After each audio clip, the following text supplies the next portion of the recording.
Theosophy and the New Psychology. By Annie Besant. Foreword. These lectures are published as they were delivered, at the request of many who had heard them. They are merely a popular treatment of a large subject, but may prove useful to some who are repelled by more technical expositions. They were intended to induce the hearers to use theosophical teachings as a guide, or at least as working hypotheses, in their study of psychology. For every theosophical student knows how useful theosophy proves in arranging into some kind of order the chaos of facts presented by modern psychologists. Theosophy in modern psychology is truly as a lamp in a dark place, as all who are willing to use it will find. Annie Besant. London, 1904. How do you find this book? Any thoughts about the book or the author? Any suggestion for improvement? Please take a moment to share your thoughts in a comment. If you like it, share it with your friends who might enjoy it as well. Subscribe to keep in touch. Visit CompleteAudiobooks.com for more quality content. The larger consciousness. Psychology has traveled far during the last 40 years. Some 40 years ago it was accepted on almost all sides of the scientific world that, in order to follow safely psychological studies, you must base your psychology on physiology. Now there is a truth in that, which I do not want to overlook, that you cannot deal accurately and fully with consciousness without knowing something of the nature of its instruments.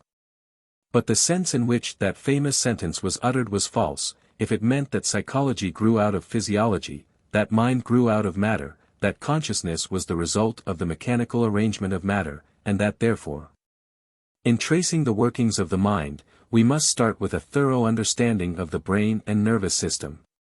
Far have we gone since that day, and what I have called the new psychology is the psychology that holds its mind open to all new facts and truths, that is not content to march along a beaten track.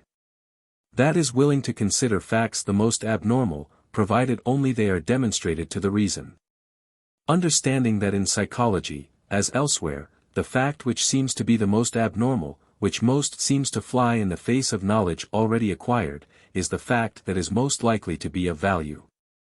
That is most likely to act as a signpost along the hitherto undiscovered road. That, of course, is admitted in most scientific investigations, but somehow people seem to have shrunk from it in the science of the mind, where, if anywhere, abnormal effects are likely to be the most significant. But the new psychology walks with its eyes open. It does not reject methods because they are new, nor facts because they are unknown.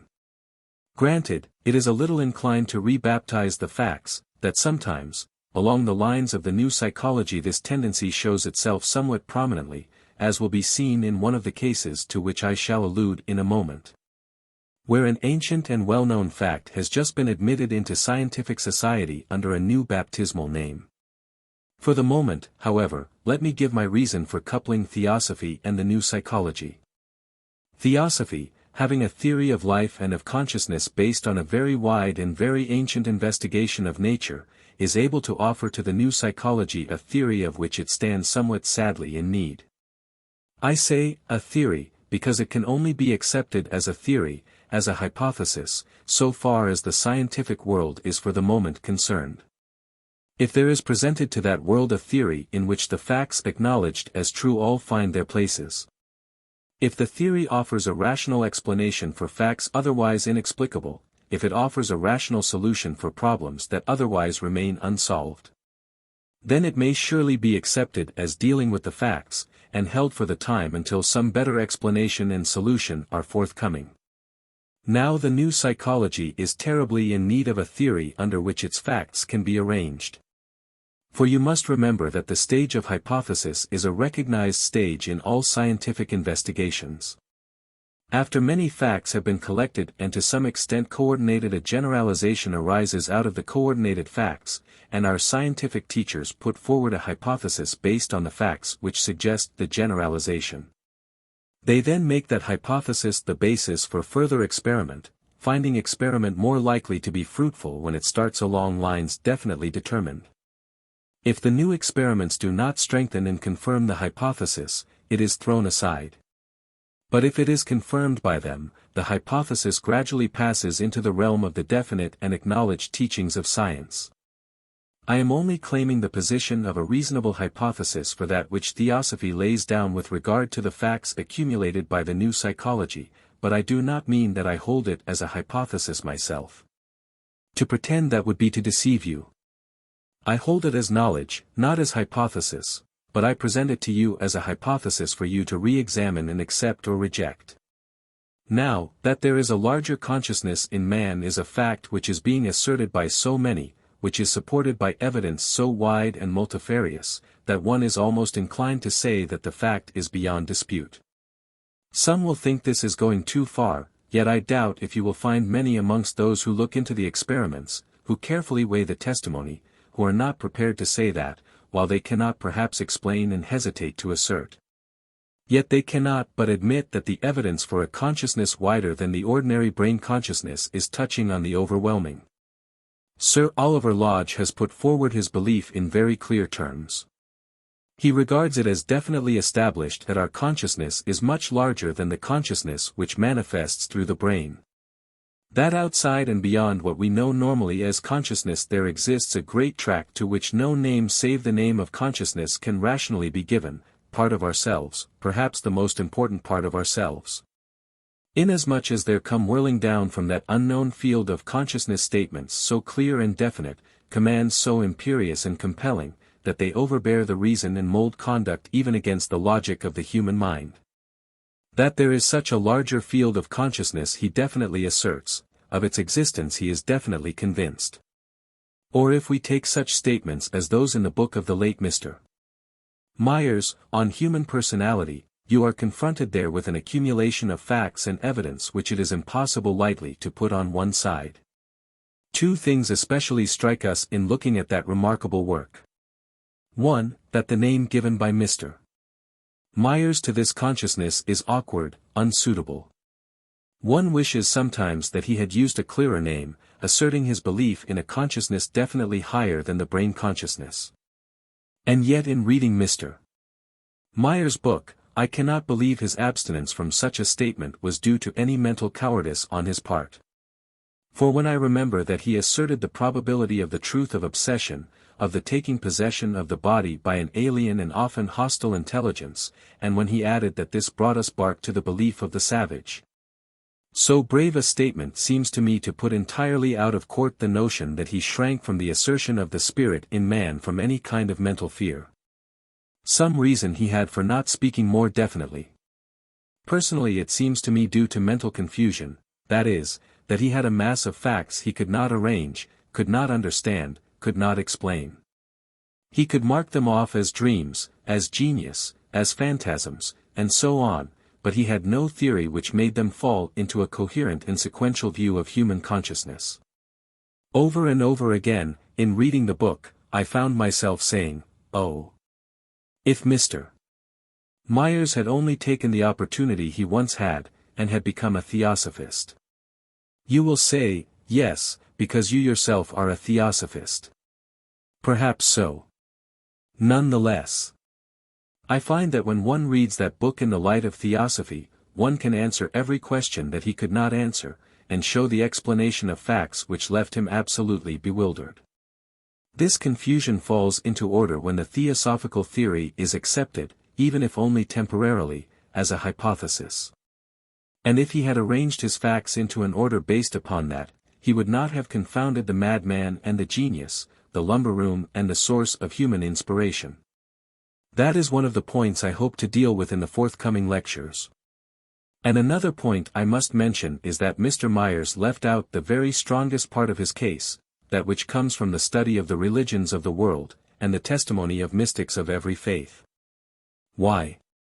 He did it deliberately, I presume, because he did not wish to bring into clash the ordinary science and the religions of the time.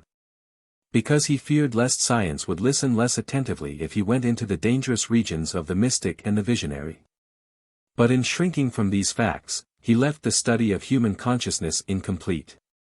The testimony of the mystic to his own experiences, the testimony of the religious man to the facts of his own consciousness, the visions of the Sufi, of the yogi, of the Christian saint. are as much facts of consciousness as any that you can gather from the records of the hypnotizers, any you can find in the recorded phenomena of hysteria. And it seems to me that Myers, in leaving them out, shrank from the most effective evidences of the larger consciousness which he desired so earnestly to establish.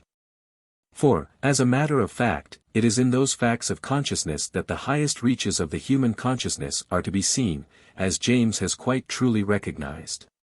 And Myers, in his psychology, despite his exclusion of these, has offered in the very evidence that he has collected the justification for the religious theory, and has begun to build the foundation of a science on which the beliefs of religion will hereafter be erected.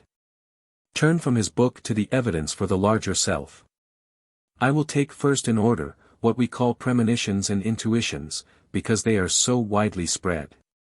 They range from the heavy sense of gloom which hints at an impending and unknown disaster, or at some sorrow that is coming to us across the world, whose news has not come to us by the slower methods of ordinary science. They range from those vague impressions to the clear sight of what are now called phantasms of the living and of the dead. Now those premonitions and intuitions, those suggestions to us of a wider consciousness than the brain normally responds to, whence do they come? How do they reach us? How do they impress us? What part of our organism is it which is the organ for their sensing? These questions naturally arise, and we shall be able, I think, to give some answer to them when we study the mechanism of consciousness. It is only with the fact of their occurring that I am concerned at the moment, and how many among you can bear your own personal testimony to the fact of their happening? How many of you can find amongst your friends and acquaintances some who have received such premonitions, dimly or clearly?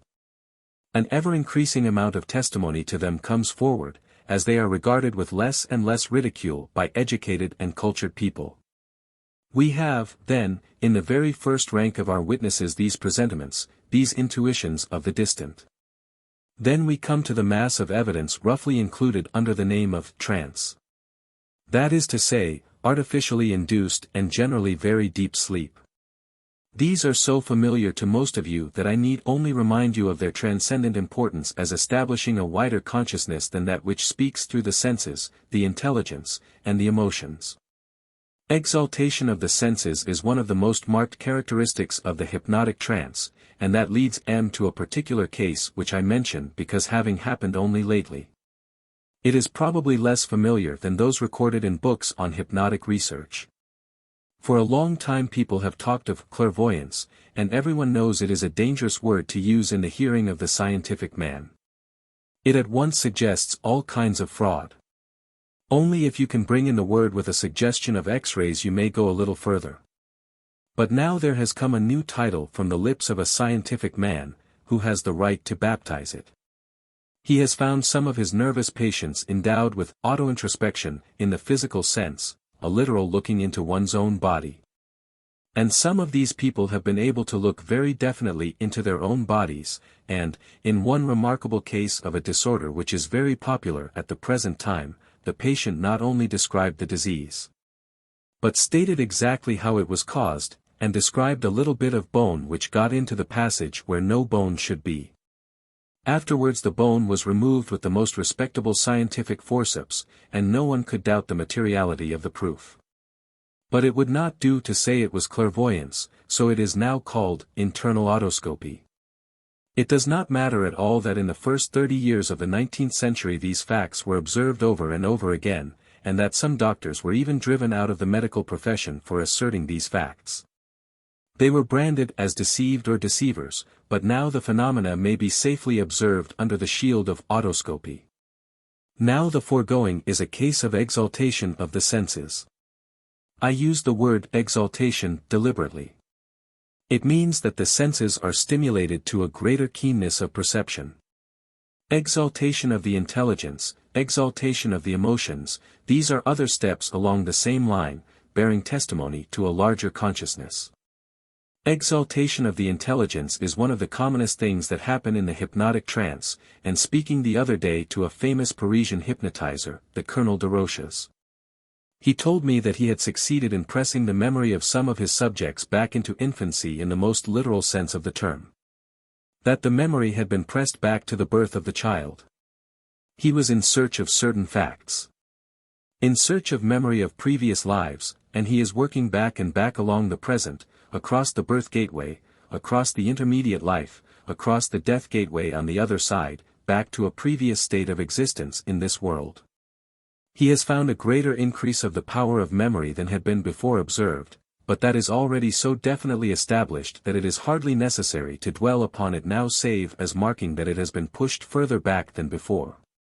Memory loses nothing which has reached us through the senses or the brain.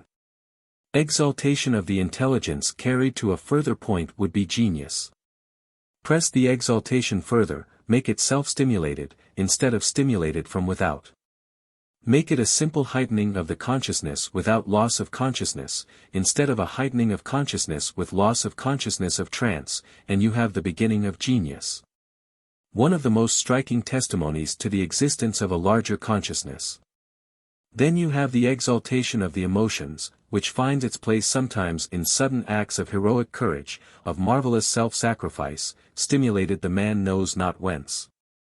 Only he acts with the courage of the hero, although in his normal state an ordinary man. You can find these things scattered all over the world today. You can find in your own self, if you watch your consciousness, that there are times when you think far better than you can think normally, when your intelligence is quicker, more alert, more piercing than in the normal state.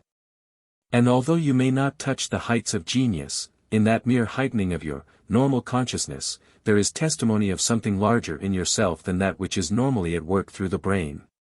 And so with the exaltation of the emotions of which I spoke. In its lower stages it is common enough. In its higher stages it reaches the ecstasy of the mystic and the saint. So that just as the highest exaltation of the intelligence is found in the man of genius, so is the highest exaltation of the emotions found in the mystic of every faith, when he passes into what is called ecstasy. Beyond the stage in which he normally resides, and has their experiences more real to him than the experiences that come to him through the gateways of the senses, exercising over him a more compelling power. Molding and shaping his life without appeal. Now, of the same nature as those, though at a very much lower level of evolution, you find that strange and much ridiculed fact of consciousness that is called among some religious people, conversion. A most interesting and significant change of consciousness.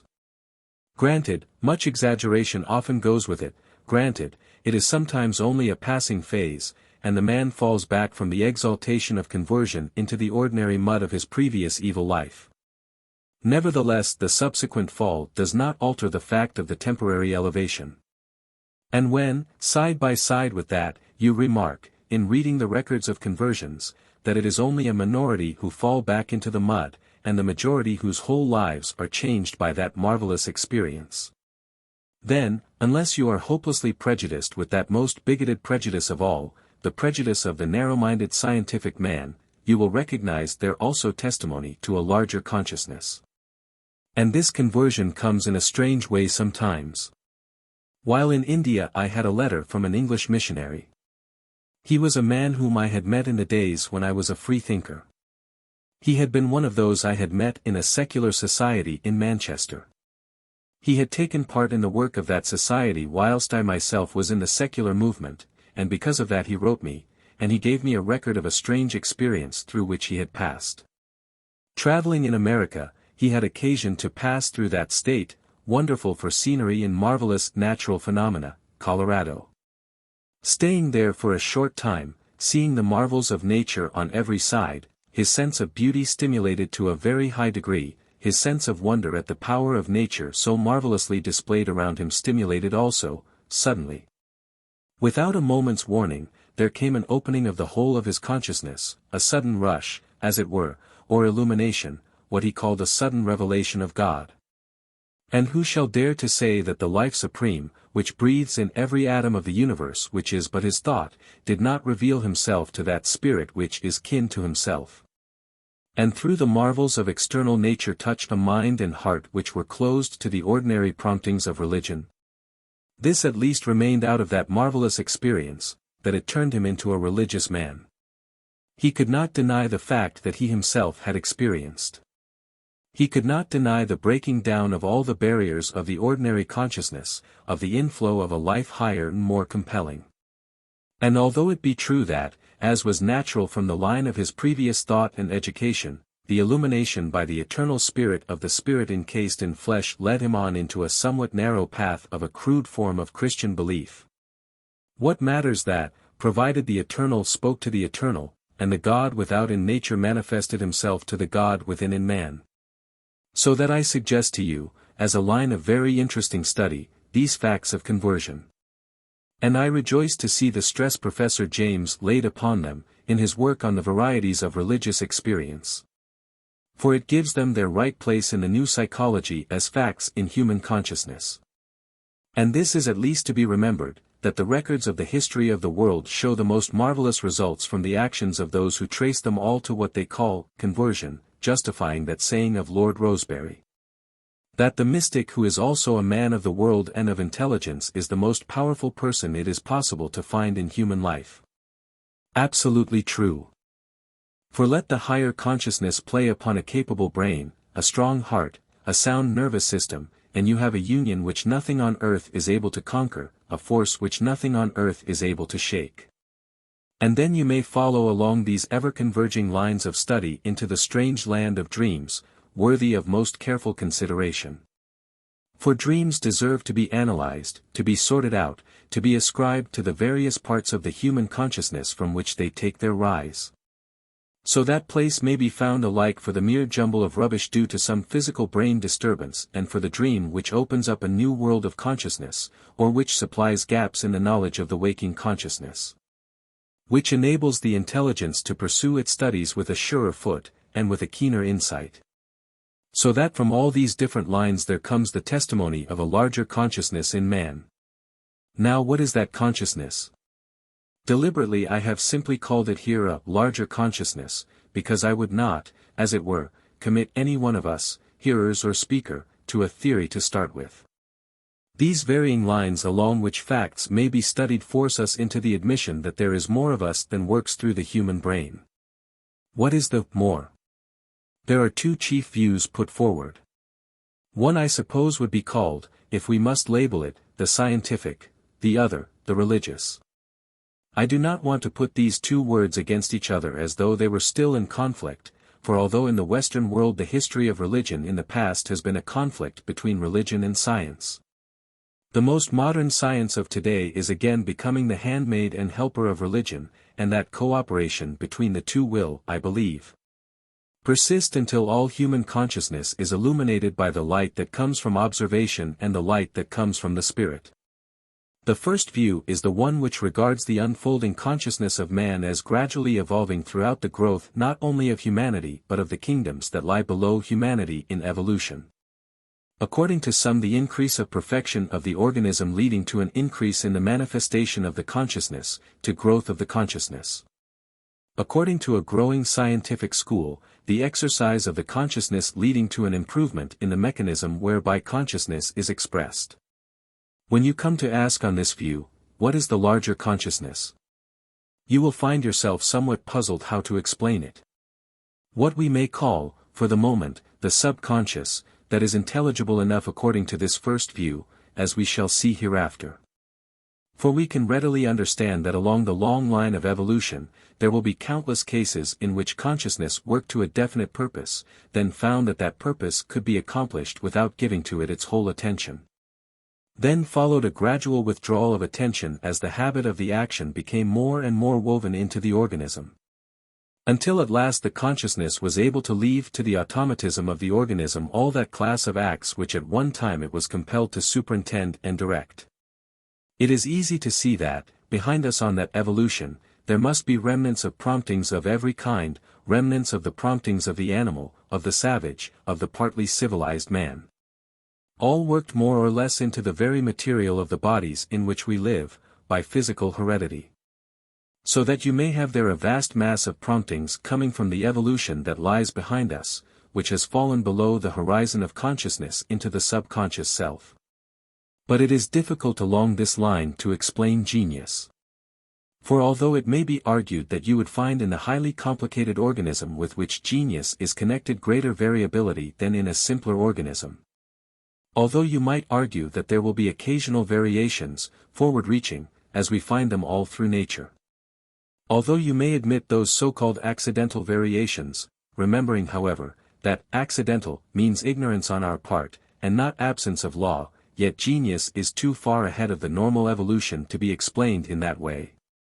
It is not a case of a slight forward evolution which may be picked up and emphasized, it is the leaping over of an enormous gulf between the talent of a clever man and the genius of the inspired. It is as though nature, leaping over all connecting links, suddenly out of a stone produced a plant, suddenly out of a plant an animal, suddenly out of an animal a man. Nature does not make these leaps, and why should she make them in genius more than anywhere else?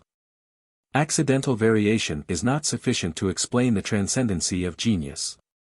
And there is another difficulty with regard to it, the difficulty that genius tends to unfit its possessor for the ordinary life of the world. That in the struggle for survival of the fittest, for those who believe in that as the line of evolution, genius is a distinct disadvantage, tends even to kill out its possessor, to render him quite unable to survive and have offspring.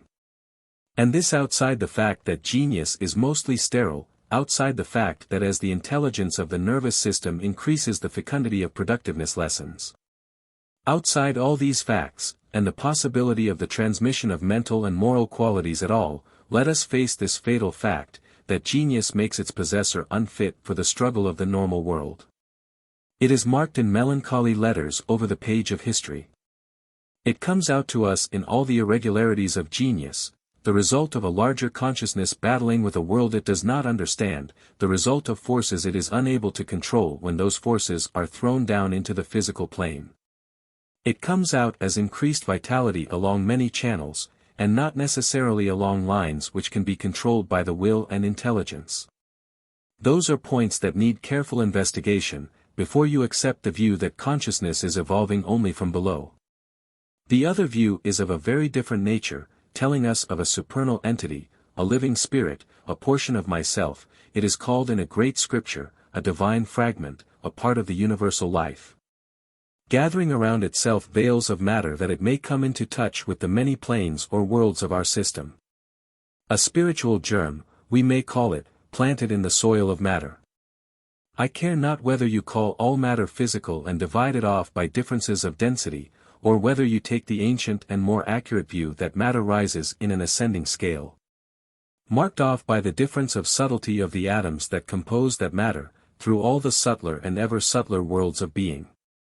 That divine fragment veiled in matter comes, by the medium of that matter, into contact with the phenomena of every plane, the spirit gradually unfolding in awakening to its inherent, unalienable divine powers. It comes thus into touch with every region of the universe. It recognizes the difference between itself and others for the first time on the lowest plane, the physical. There are transmitted through its higher vehicles to its own self, the consciousness, vibrations from higher planes than these. And slowly the physical vibrations organize in the physical body organs which are able to respond to them, and each new organ opens out a new avenue of knowledge. As the vibrations of the physical plane play upon the outermost casing, consciousness answers from within with thrills of responding life. Shaping the matter of its own vehicle into ever-improving organs for the reception from outside of those vibrations. As the evolution proceeds, subtler and subtler vibrations are able to affect an ever-awakening and more responding spirit. And this responsiveness does not stop with the limit of the physical body. The subtler bodies belonging to the planes beyond begin to vibrate in answer to their vibrations, and those are transmitted gradually to the physical vehicle, as it becomes more and more receptive, delicate, and highly organized. As these vibrations are more and more definitely recognized by consciousness in the higher regions, it transmits them more definitely to its physical vehicle, and all that you call premonitions, intuitions, exaltations of the senses.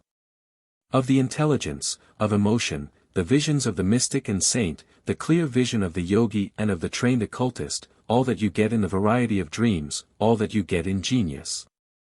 And in the loftier states of human consciousness, all are the coming down into the physical brain of vibrations received in loftier regions by loftier bodies, gradually being organized for conscious life and work upon those planes.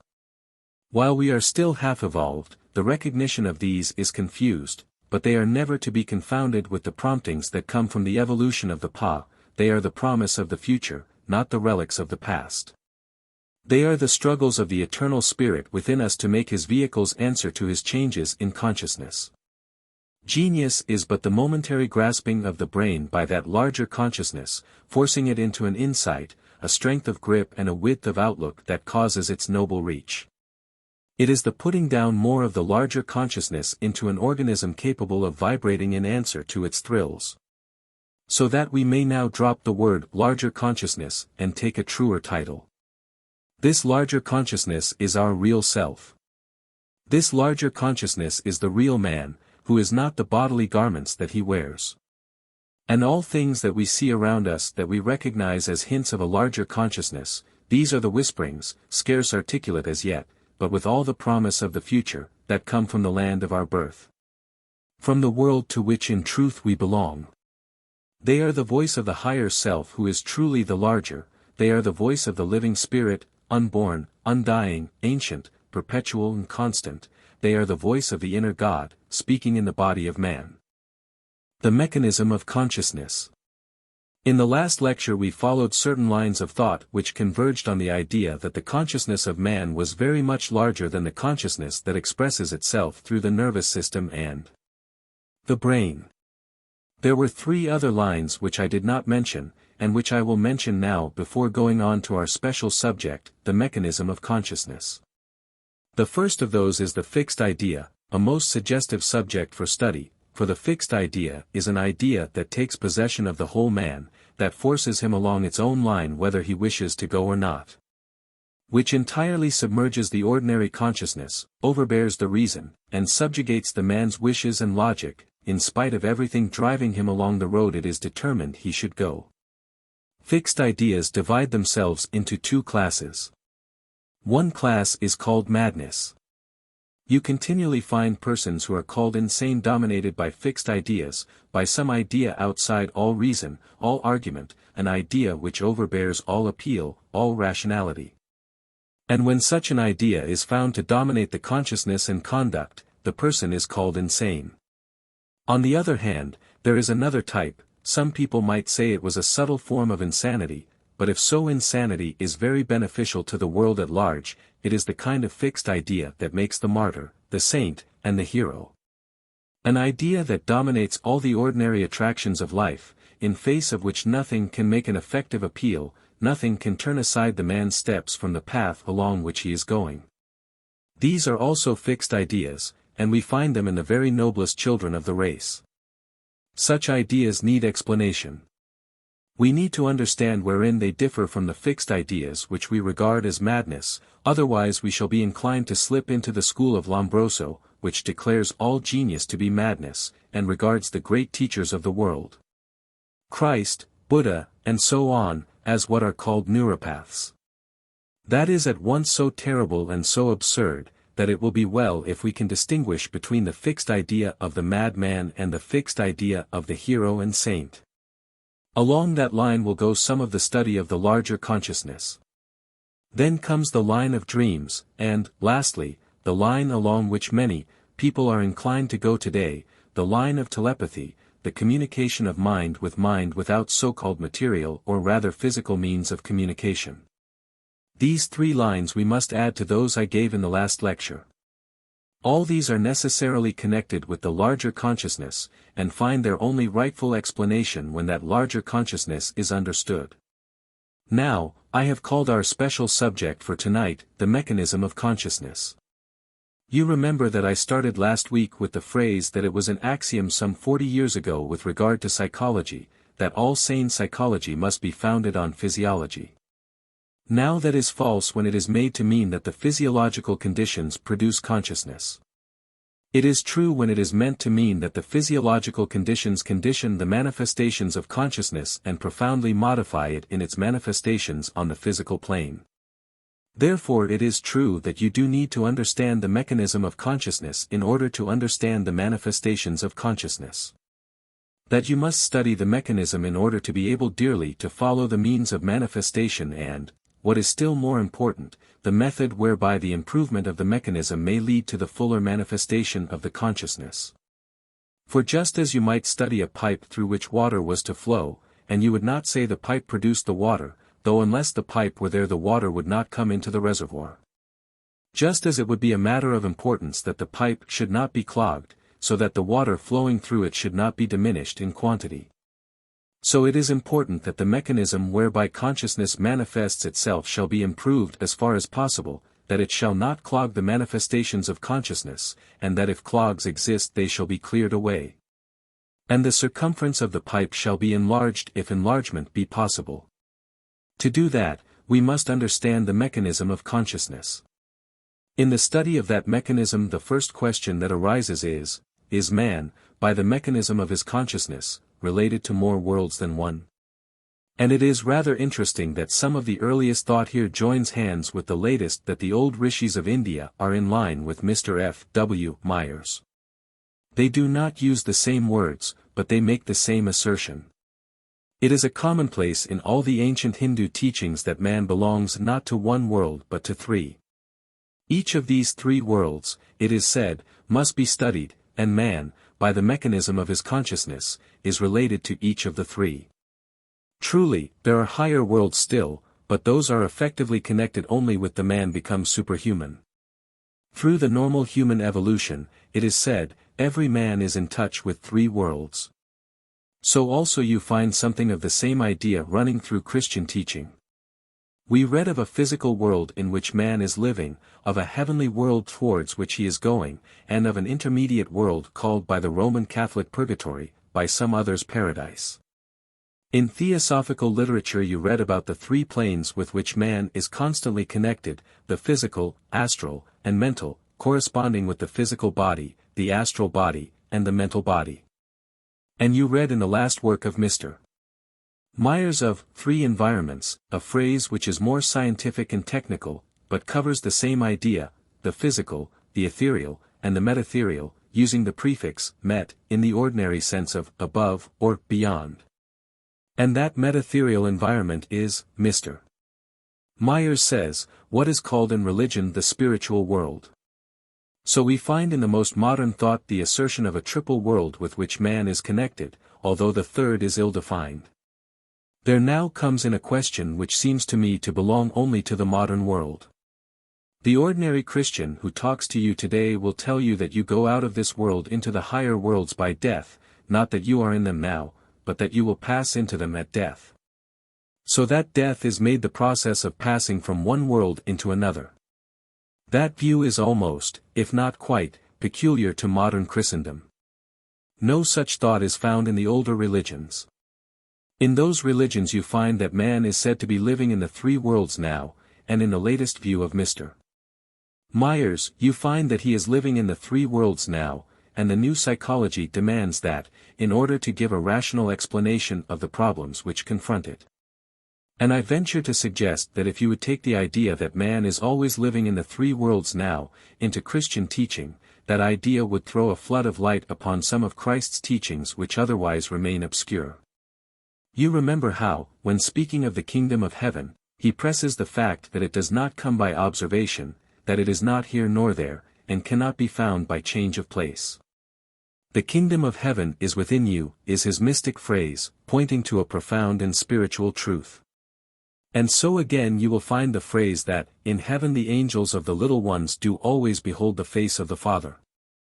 And yet we are taught that the angels of the little ones are always guarding their charges upon earth, the truth being that the three worlds are not separate in space, but interpenetrate each other, so that all have a great area in space in common. And our being in the one world or in the other depends upon the fact that we are clothed upon with three kinds of mechanism, three bodies, three envelopes, each of which puts us in contact with one of the three worlds. And any one of them or all of them may be in use.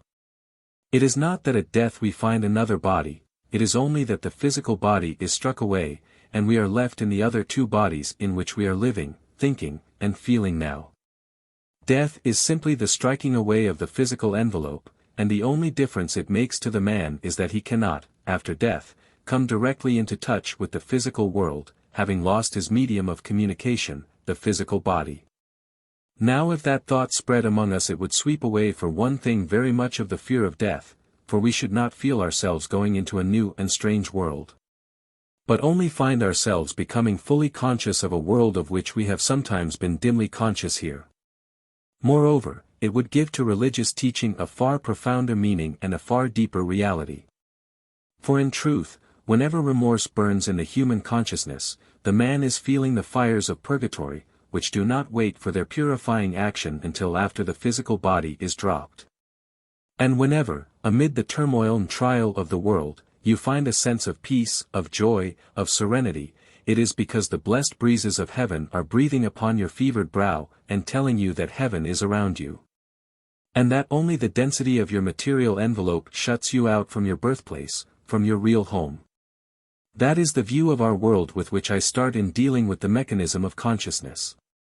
I shall try to find 3 media of communication, each belonging to its own world, and each of them active in us now, and serving to some extent as a mechanism of consciousness. 2 of them are extremely imperfect at the present time, but would readily become more useful to consciousness if only the reality of their existence were recognized, and we were in the habit of trying to use them, and so enabling them to function. For it is the law of developing life that by the effort of the life to function, the organ of that function is gradually builded. You do not induce a child to walk by an elaborate explanation of the muscles of the leg, and of the principle of equilibrium of moving bodies. On the contrary, all you do is to hold out a toy and say, "Try to come and fetch it." You can come if you try. And the child tries.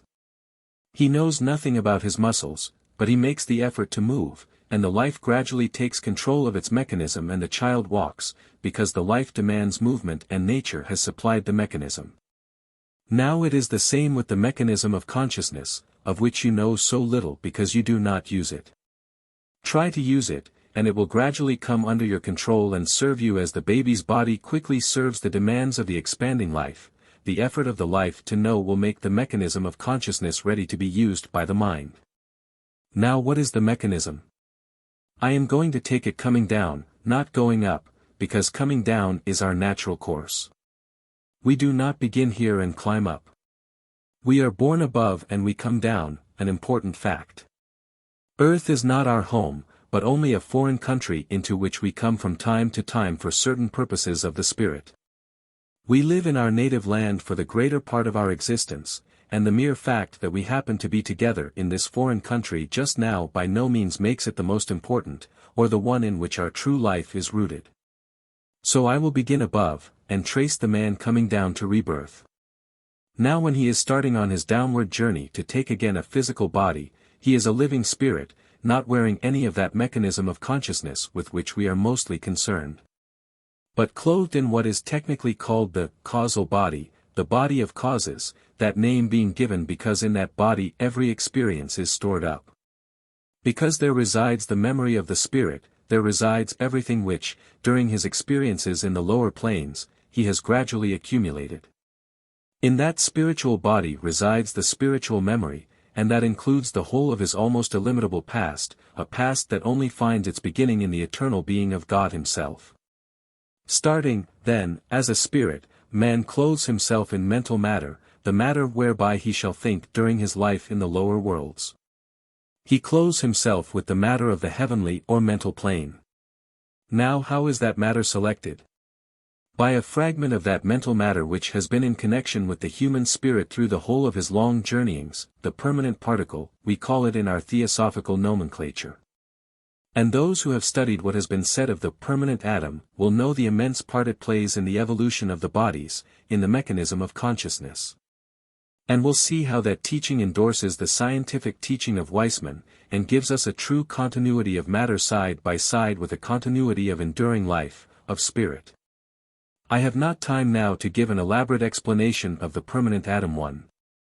I must ask you to take it simply in this sense, that it is a material particle, like the biophore of Weissman, which, having passed through the experiences of life on the mental, astral and physical planes, has gained the power of vibrating so that it can reproduce any of its past experiences. And according to the more complex powers of its vibration will be the complexity of the matter which it gathers round it by attraction for the building of the new mechanism of consciousness. Now those permanent particles are composed of 3 units, a mental, an astral and a physical, which after death are stored up in the causal body. At rebirth these are put out one after another. The first of them, the mental, vibrating with all its past experiences behind it, draws to itself matter congruous to its own expressions, so that the mental sheath may be suited, in the complexity of its material particles, for the evolved spirit that is clothing itself with these bodies. The main idea is that the matter of which the mechanism of consciousness is formed should be congruous with the stage of advance of the consciousness itself, so that the envelope should suit the agent who is to use it. And the material of the very undeveloped man would not be identical in the complexity of its particles with that which is used by the more highly evolved. Identical chemically, yes, but in the complexity of its particles, no. An important point when you come to deal with the sensitiveness of the matter and its power of vibrating in answer to thy subtler vibrations that come to it. Now this first envelope, the mental, is the first that the ego draws round himself as he descends for rebirth. By descends, I do not mean movement in space, no such movement is necessary, he draws matter towards himself. To realize this, think for a moment of the difference of receptive power in the eye and in the ear. The power of vibrating which exists in the delicate mechanism of the eye which responds to light enables you to see, while the arrangement of the ear, responding to other vibrations, enables you to hear. The eye opens to you the whole world of sight, without it that world would not exist to you. The ear opens up another world, without it the world of sound would be closed to you. Now that difference of mechanism shows exactly what I mean by the difference between these 3 envelopes. They are not separate, they are intermingled, but each of them answers to a certain range of vibrations. And just as if you had not the delicate mechanism of the eye you would be shut out from the world of vision, although you might hear perfectly well, so. If the mental envelope is not vibrating fully the man is shut out from the great mental world which is the heavenly world. And also, if the astral body does not vibrate fully in answer to the contacts from the astral world, he is shut out from that, like the deaf man from the world of sounds. It is a question of answering by vibration, not a question of space. If you will only hold steadily to that idea, you will be able to understand that, when death strikes away a beloved one, you are not separated by difference of space, but by the limitations of receptive power. We cannot vibrate in the mechanism of our consciousness to the matter of the worlds in which the departed one is dwelling at the time. As the man goes down and clothes himself with this mental body, the germs of faculties, worked up from the past life's experiences into powers of the mind, appear in the mental body, not the faculties fully developed, as some suppose, but the germs ready to develop and quick to unfold, so that under the vibrations of thought these faculties will rapidly unfold and show themselves. He begins the next stage of his evolution, the astral. He puts out the permanent astral particle. That, by its vibrations, draws to him congruous astral matter, and builds his astral mechanism. Germs are there also to be found, germs of feeling, of emotion, of all the faculties that belong to that side of his nature, the mechanism of consciousness for desire, for emotion, for sensation. Then comes the building of the physical body. Here another element comes in the physical parents. The ego builds for himself, with such aid as may be given to him by the inhabitants of those planes, his mental and astral mechanism, but when he comes down into the physical world, the father and mother there contribute to the building of the physical body. Here comes in the working of the lords of karma, guiding the incoming ego to the family able to provide the physical material suitable for his stage of evolution. And here is a point of immense importance. Into that physical body will be built, by the laws of physical heredity, the physical past that lies behind, all kinds of dim and vague memories imprinted on the matter itself.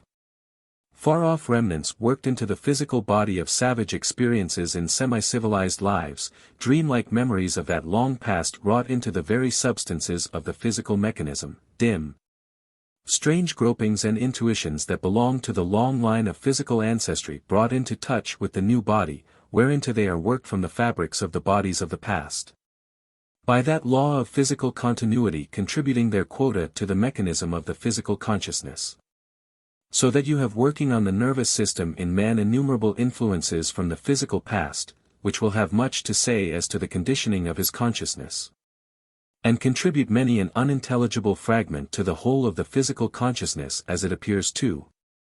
Then, in addition to that, you have working on the nervous system, the subtle influences of the ego himself, influences coming down from him through the mental and astral bodies already partially formed, contributing to the building of the nervous system in both its great divisions. The sympathetic and the cerebrospinal. The sympathetic system is mostly connected with the astral body.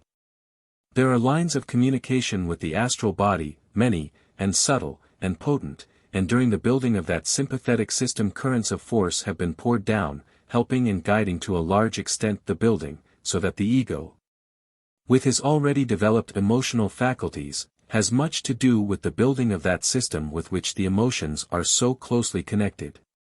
The cerebrospinal system comes more and more under the influence of the ego as he advances in intellectual power, in power of the higher emotions.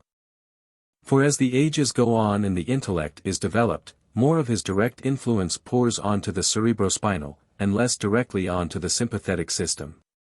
The sympathetic is influenced more by his previous influences on the astral body, while the cerebrospinal system is more influenced by his direct working at the time.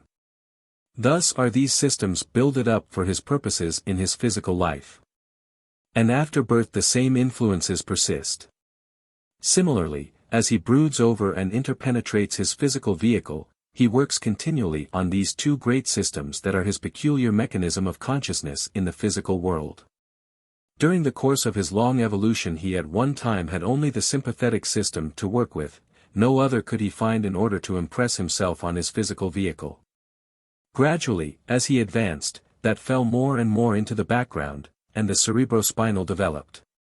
Now comes a significant fact as the ego more and more manifested himself through the cerebrospinal system, the brain and the nervous systems connected with it. He gradually passed over to the sympathetic system the parts of his workings definitely established in consciousness, towards which he no longer needed to turn his attention in order to keep them in working order. Slowly the ego handed on to the sympathetic nervous system the vital mechanism of the body. He passed on to it the management of a large part of the body with which he no longer needed to concern himself. He gave over to the sympathetic system the management of the heart, the lungs, the whole of the digestive apparatus, and other functions which no longer needed for their carrying out his immediate attention. You no longer control the ordinary beating of the heart. Why?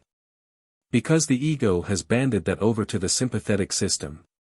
You can regain that control if you like. The ego can easily call back, by turning his attention to it, his own direct control over the sympathetic system, and regulate the movement of the heart, lungs, etc. But the taking into consciousness that which consciousness has outgrown is taking a step backward in evolution. So that when you read of people able to control the beating of the heart, you need not think it so very wonderful. Nonetheless, this connection is a very interesting one. Let us now for a moment look at our fixed idea. What is a fixed idea? When it is a fixed idea that is madness, it is an idea handed over by the ego to the sympathetic nervous system for the carrying on of some part of the physical mechanism, or a past mood or idea which he has outgrown. Or, a forgotten fact, suddenly asserting itself, unaccompanied by its proper surroundings, or the connection of two incongruous ideas, and so on. The most interesting type is the second, the resurgence of a past mood or idea.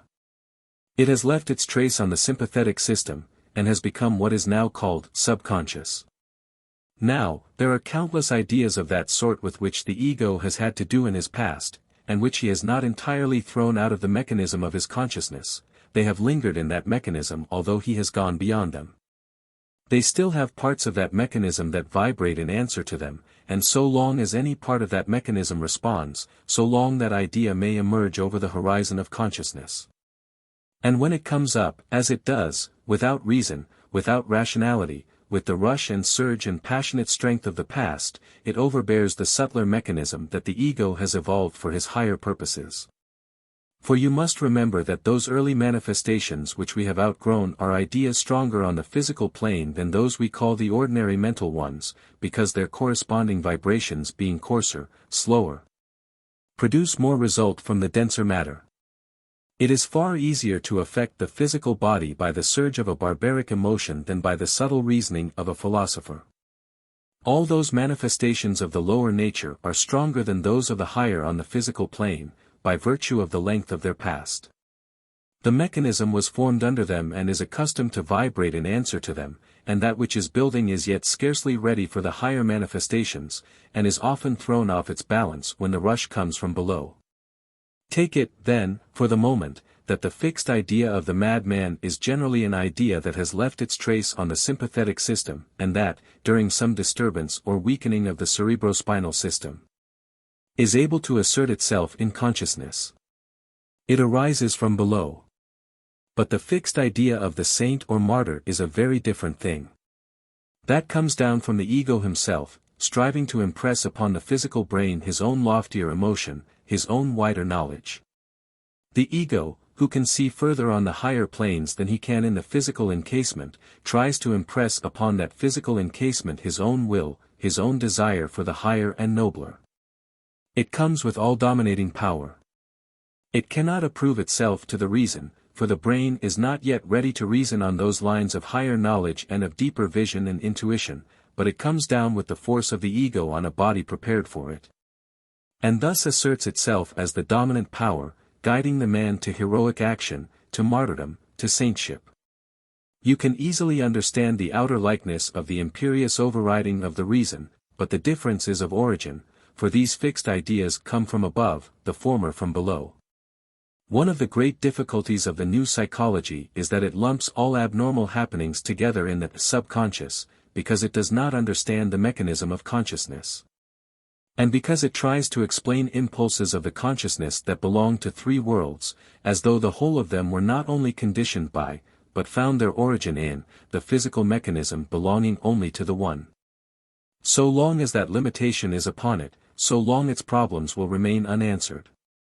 Take another problem, madness and genius. Now you have in both the instability which is complained of. Let us take hysteria. In studying this, the brain conditions of hysteria at first seem so much like the brain conditions of genius that they are lumped together as one and the same thing. In both the brain is unstable. You need not shrink from that fact.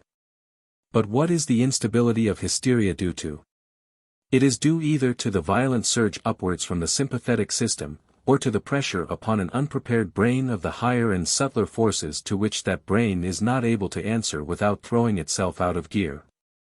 And there is a very important truth in the statement of Lombroso and of others of his school, that very many of the saints were neuropaths. I repeat, there is no reason to shrink from the facts. It is true. But why? It does not follow that because he has thus been labeled, the neuropath is to be a branded creature, an outcast from humanity. It is true that very often the saint and visionary have overstrained their brains, unprepared for the beating upon them of those subtle waves from higher regions, and the physical mechanism has been strained and distorted and rendered unstable. Nay, even more is true, it is sometimes true that the instability is the condition of the inspiration, because the normal brain is not yet sufficiently developed, nor delicate enough, to answer to those subtle waves of consciousness. Maudsley hit upon a great truth when he suggested, what right have we to believe nature under any obligation to do her work by means of complete minds only? She may find an incomplete mind a more suitable instrument for a particular purpose. 3. And James remarked, if there were such a thing as inspiration from a higher realm, it might well be that the neurotic temperament would furnish the chief condition of the requisite receptivity. 4. And, if you consider for a moment, you will see why the normal brain is not the fit brain for a mechanism of consciousness from the higher regions. The normal brain is fitted by evolution for the work of the world, for buying and selling, for scheming and planning, for lending and borrowing, for speculating and trafficking, and for all the other lines of work carried on in normal society. Suppose you send down upon that brain a number of vibrations from the higher planes, suppose, beating on that normal brain, there come great waves of consciousness from the astral and mental. Can you wonder that the brain prepared for earthly life becomes unbalanced under the tension, or even breaks? On the other hand, genius has an unstable brain because the life pressing upon it in order to improve the mechanism keeps it in a state of tension which is not suitable for the vibrations it meets in the ordinary workaday world.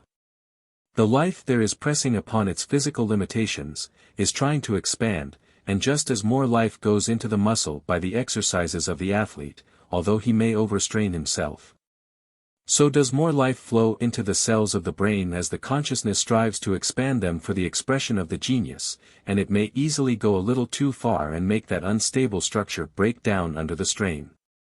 But the brain of the genius is the promise of the future. It is abnormal on the right side and not on the wrong. It is the very front of the crest of the wave of evolution. Now in India, where these things are studied, the science of yoga is intended to prevent the dangers of hysteria in those who are coming into touch with the higher planes. It is, therefore, a science that works along two lines, a discipline and a purification of the body, in order that the nerve cells may be able to vibrate in answer to the higher impacts without disturbance and without the causing of hysteria. And a training of the mind. Therefore, it is said that the food of a man who would receive these vibrations uninjured must be what is called sattvic, that is, must have in it the dominance of rhythm, of harmony. For, as you know, the Hindus regard matter, as indeed science does, as having three essential characteristics, of which rhythm is one, and rhythmic food is laid down as essential for the yogi. Also he must use his mind in meditation, for by the strain of meditation, of fixed thought, he gradually builds up a mechanism of the brain which is necessary for the reception of those higher waves of consciousness. And gradually, so that the physical vehicle may not break under the strain, the mechanism of consciousness is trained to work in answer to the three worlds, instead of only in answer to the one. Those are the principles that underlie the science of yoga. We find, as we look at it in this way, that we are face to face with wondrous possibilities as regards our mechanism. We find it may be possible for us to make this mechanism more and more receptive to the waves that come to us from above, and gradually we shall begin to understand. All those vague premonitions, intuitions, dreams, come to us because our astral and mental bodies are being affected in their own worlds, are responding to that ethereal and metatherial environment of which Mr. Meyer speaks. The whole of these are to be referred to those worlds, and consciousness is answering to them, and these answers affect the physical mechanism of consciousness, coming through in this vague indeterminate fashion. They could not reach us at all unless the mechanism for their reception were already in our possession, unless we were in touch with a higher world than the physical. So that, however unsatisfactory, they bear witness to this inestimable fact, that the human consciousness is not tied down to the physical plane, but stretches into greater worlds than these. But when the knowledge comes through clearly defined, distinct, then we know that it is not knowledge coming from the higher planes by way of vibrations outside the mechanism playing upon it from without. Then it comes from the Spirit Himself, sending down His own knowledge, His own inspirations, and we can distinguish the inspirations from within from the results of the impacts from without, by the clearness and definiteness of the coming. From the illuminating nature of the revelation. Now surely, if we grasp these facts, not only do they open new vistas of hope, but in our present life also they are full of encouragement, and give the justification for that ineradicable instinct in humanity which seeks for art, beauty, and religion, even although they may seem to be of what is sometimes called no practical value in the life of men. I saw a quotation from a materialist in a book some months ago, to the effect that art and religion were byproducts, a most significant phrase. A byproduct is something produced in the process of manufacture, which does not conduce to the end aimed at in the manufacture, but simply comes out in the process and is cast aside. Truly are art and religion byproducts of human evolution, if the only mechanism of consciousness is in the physical body. Truly, if the life of man is only in this particular world, would art and religion be byproducts, for they would not conduce to man's material progress, they would not conduce to man's conquest of the earth. But if the evolution of man is not an evolution in one world but in three, if man is not only the noblest of animals but a living spirit from God himself. If the human consciousness is living in the three worlds and not only in the one, with a boundless glory beyond those worlds of which now we can only dream, then, art, which tells of beauty, which is harmony and therefore divine, is a process of priceless value for the evolution of the higher consciousness, and every dream of the artist, every dream of the musician. Every dream of beauty which has come to the human brain, is only a glimpse of the eternal beauty, which is God in one of his manifestations, and has in it the promise of a future evolution, when that beauty shall be unveiled before the eyes of men. And religion, which is the search after God, which is the deep in-rooted belief that man can know God, and that man is one in his spiritual nature with God himself, that, instead of being a byproduct, is the most essential factor in human evolution, and its influence on man is the influence of a wider future, which makes the guidance of life reasonable in regard to the whole of this evolution, and not in regard only to the fragment of it that we see on the physical globe. For art and religion are only justified by this, that they belong to a greater world, that they belong to a longer evolution, that they are the evolution of the spirit and not of the body, of the God in man, and not of the triumphant brute. And if that be true, then they are all important to humankind. If that be true, then all things physical that men follow here are as dust in the balance when weighed against them. Human wealth and human power, human fame and human glory, these are only the things of a moment, unworthy of the eternal spirit.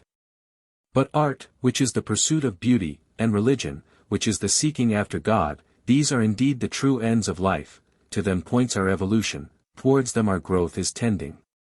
And the triplicity of the mechanism of consciousness reveals the ends of man's true evolution, and the purposes of the worlds in which he lives. Subconsciousness and superconsciousness.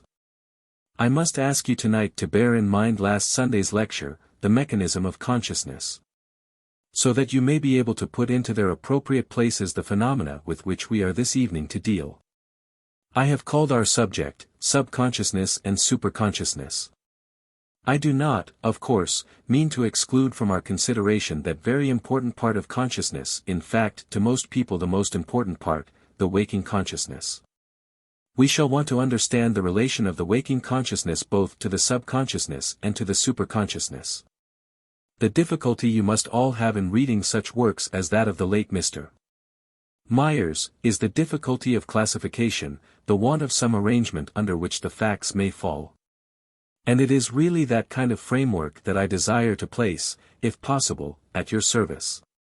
And first of all we have the necessity of distinguishing in the mass of what Mr. Myers calls the subconscious, between the two factors which I shall ask you to consider as the subconscious and the superconscious. Now, Mr. Myers uses one very convenient simile when dealing with the subconscious.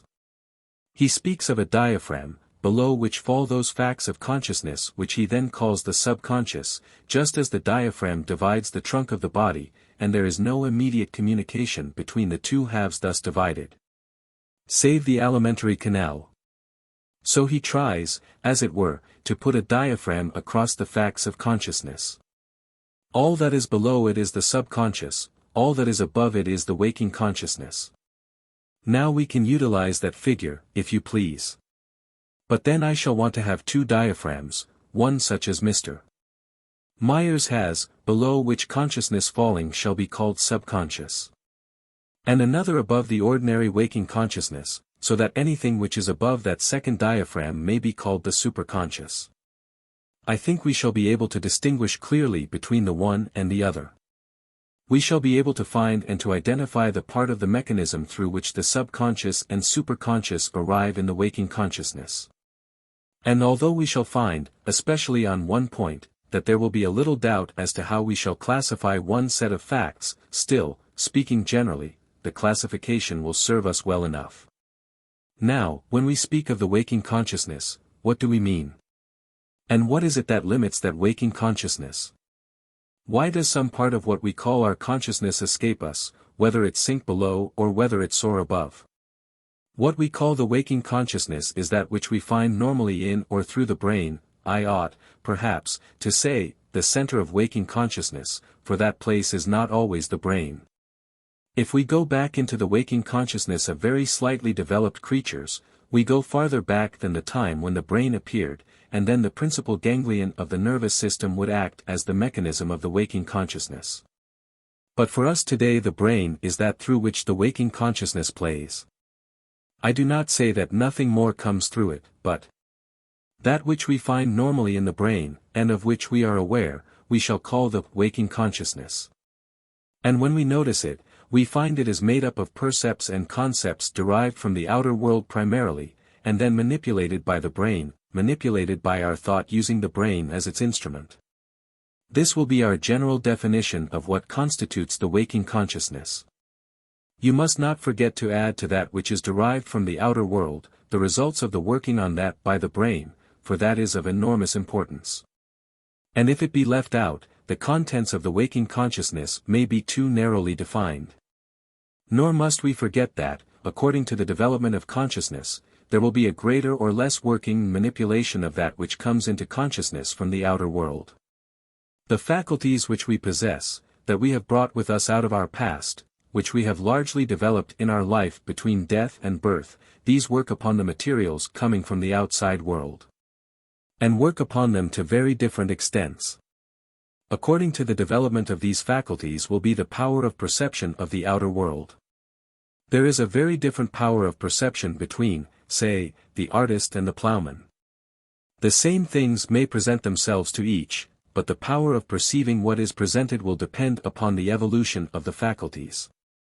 So that we cannot leave out that question of individual evolution of faculty, when we come to consider the contents of our waking consciousness.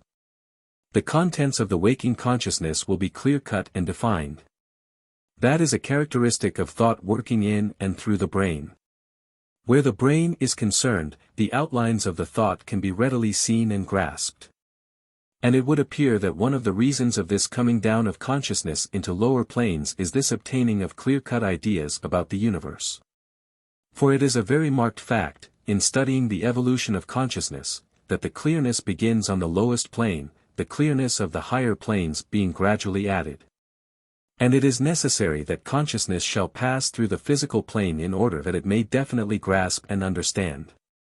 This point has a most important bearing upon evolution, for it must have struck some of you as strange, when studying the evolution of the senses, that coming downwards the senses increase in number. The sense organs belong to the physical plane, and they develop one after another. But as we return homewards in our upward climbing, we lose these senses one after another, so that on reaching the mental plane the phrase is used that there is only one sense. The real meaning and interest of that lies in the fact, that we cannot first gain on the mental plane this clear-cut definition. We can only learn the outer world by coming down to the physical, developing the sense organs, learning to use them, and by their help developing the centers in the astral body from which they originated. And after all that has been done, and clearness of vision has been attained, then the means of the gaining can be thrown aside. And we can keep the definiteness on the higher planes which we could not have obtained without the descent into the lower. And so a meaning attaches to the mystic words used in the Upanishads, where it is said of the Supreme, without senses enjoying sensations. They could not be reached without the primary definition on the physical, but in the upward course of man in his evolution towards divinity. He will be able to drop the organs while still preserving the faculties evolved by the help of and through those organs. Returning from that slight digression, which seemed, none the less, to be needed for the grasp of our subject, we come to the fact that the content of our waking consciousness is that which comes from without, and which is worked upon by the faculties already developed in evolution. And we have one other thing to remember in dealing with the waking consciousness, that it is ever changing as to content, that it only at each moment includes the things to which we are attending. The enormous importance of attention has come out more and more in modern psychology. Now the attention of consciousness is like the fixing of the eye on a particular spot. You can only see generally within certain limits. You can only see clearly that towards which the eye is definitely directed. But you are vaguely conscious of other things outside the clear field of vision, and this has given to psychologists a convenient image. That which is in waking consciousness is that which is within the direct vision. There will be a fringe of which we are half conscious, and of which at any moment we may become fully conscious by turning our attention to it. The power of attention is a thing which can be enlarged. Now, while many of you, looking at a number of objects, would be able to define only 3 or 4 of them, if you trained your physical power of attention to accurate observation, you would find you could greatly increase the number of things towards which that vision could be directed at the same time, with a perfect recognition and distinction of the objects perceived. It is an area that may be enlarged by practice, and this is also true as regards the attention. You will find that by practicing attention you can greatly enlarge it, and attend to more and more things at one and the same time. That you can bring a larger number of ideas within the field of clear vision. It is a useful practice, whether as regards the physical or the mental eye, to seek to enlarge its area of observation, to make that field of clear vision larger in both cases. But still that curious question arises, what is it that limits the waking consciousness? We are told that our consciousness is much larger than our waking consciousness. But why?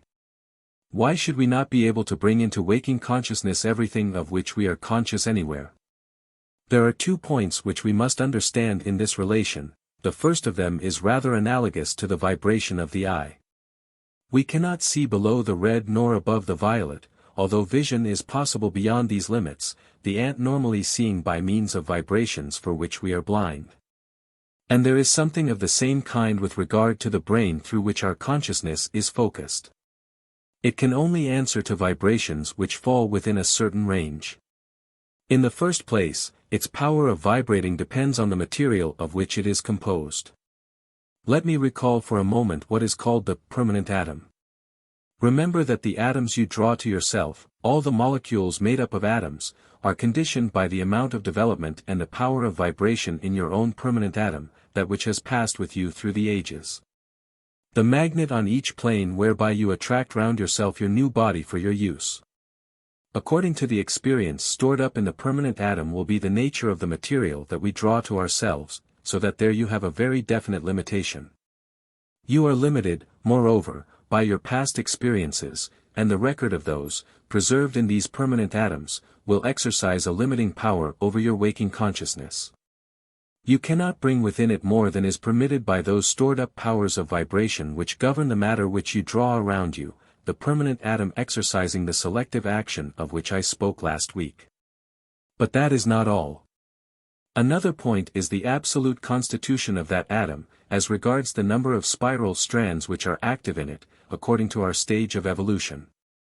Now, in the ordinary physical atom, at the present stage of evolution, 4 of these spiral strands, technically termed spirally, are normally active. So that the matter around us, out of which we have to select the material of our bodies, is normally developed up to a particular point. According to the number of spirally active in the atom will be the amount of consciousness that you can bring into the brain, the amount of thought to which those atoms will be able to respond. But the number of active spirally in the material all around us is increased in the brains of those whose thought power is more largely developed. So that those who are definitely and carefully thinking day by day are not simply improving their own brain, but also improving for others the amount of available material of a higher kind. For you must remember that we have no life tendency of our bodies, but a tendency which is constantly beginning and ending. Atoms are constantly coming in and going out. While those atoms form part of our brain, they are subject to every improvement, which our thought power can bring to bear upon them, so that we literally become helpers of the consciousness evolving in the world by the evolution of our own. We cannot live an isolated life. Nature has bound us together by bonds none is able to break.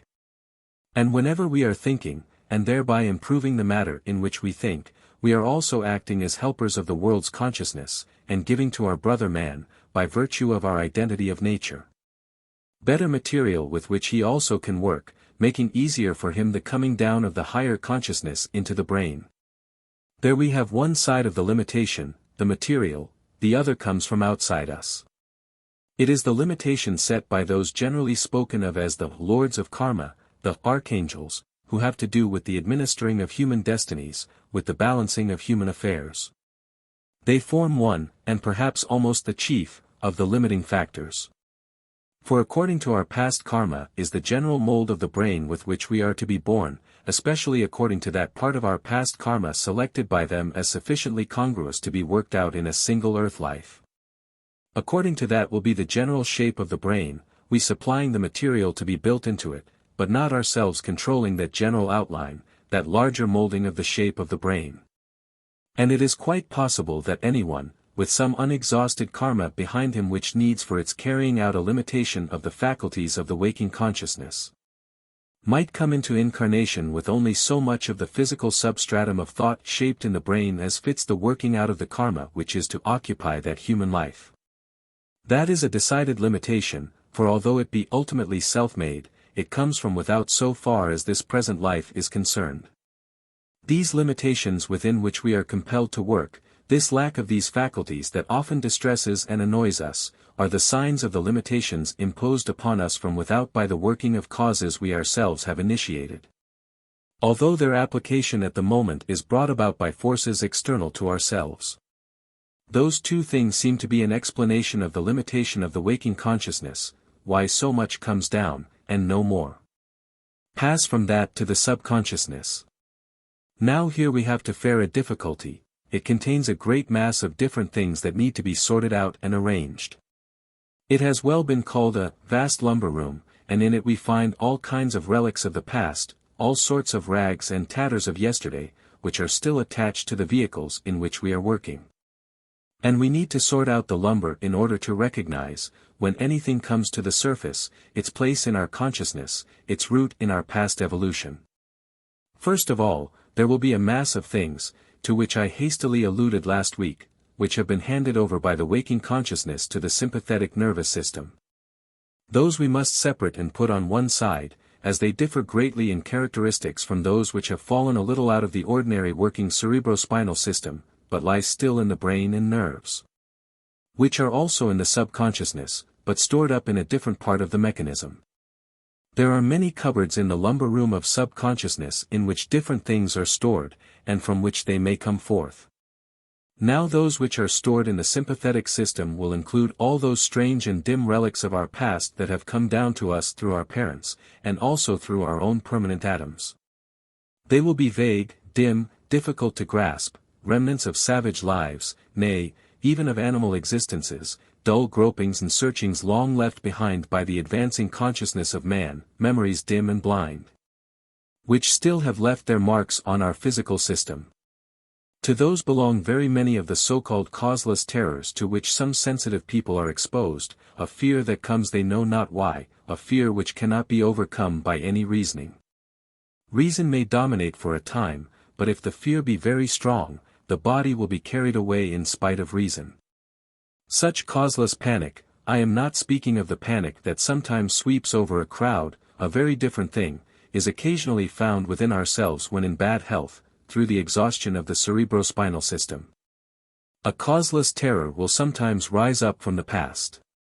Sometimes it takes the form of a fear of the supernatural. That fear may, indeed, be given rise to in another way. But there is a certain fear of the supernatural, belonging to the remnants left in the sympathetic system from the past, from the time when men lived in constant fear of the unknown, and when, in the unknown of nature they saw armies of supernatural enemies. That fear arises sometimes from national and ancestral traits conveyed to the physical body, and things which we do not fear in our waking consciousness, assert themselves at times as objects of dread. One instance of that comes to my mind in the case of the great writer, Thomas Carlyle. He said that during the daytime he did not believe in the devil, but that if he awoke in the middle of the night, he thoroughly believed in him. He did not believe in the devil.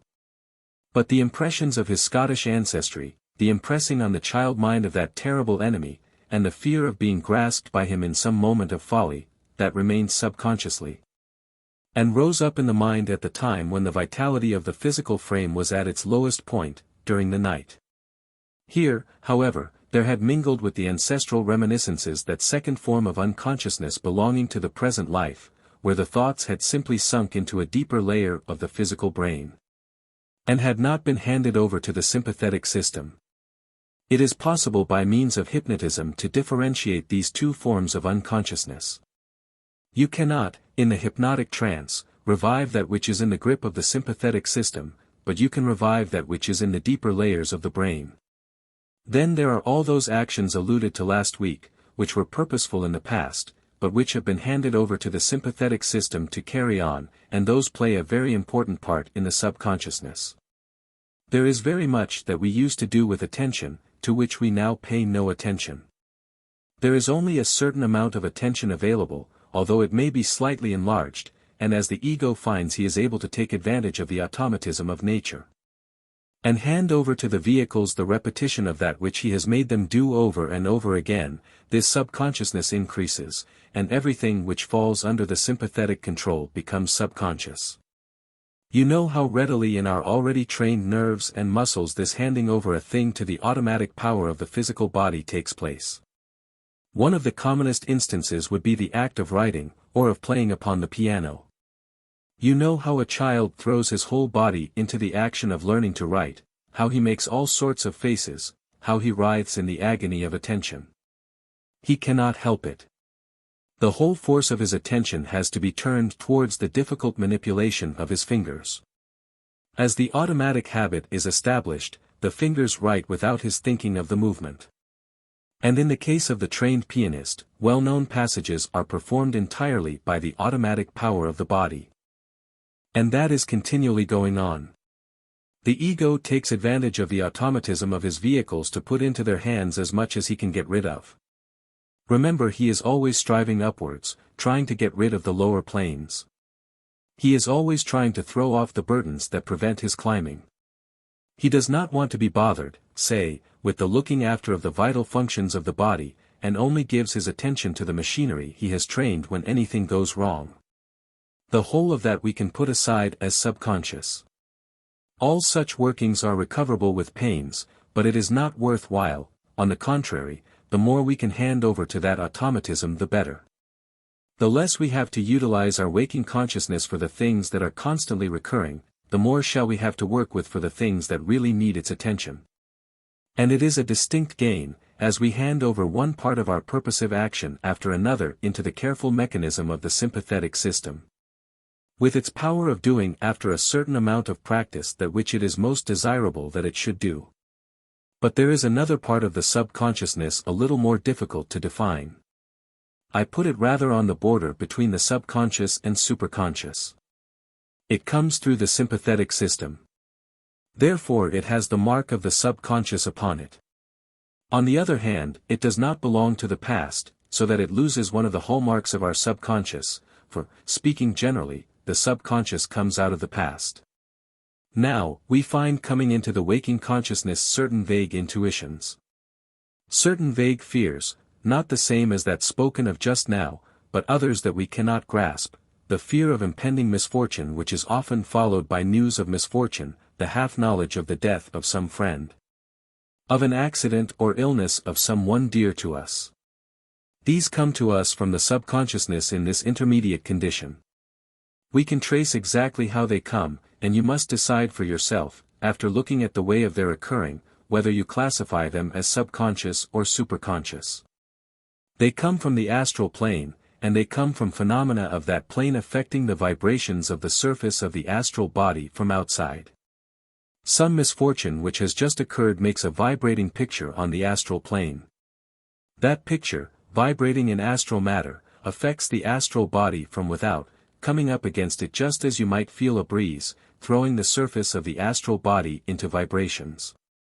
Those vibrations will convey themselves to the sympathetic nervous system, especially by way of the solar plexus, the most important plexus, perhaps, in that system, as regards the communication with the astral body. By way of the sympathetic system generally and the solar plexus particularly, this feeling will assert itself, will be passed on by the sympathetic system to the brain, and so, coming into the waking consciousness, make you conscious of the dread.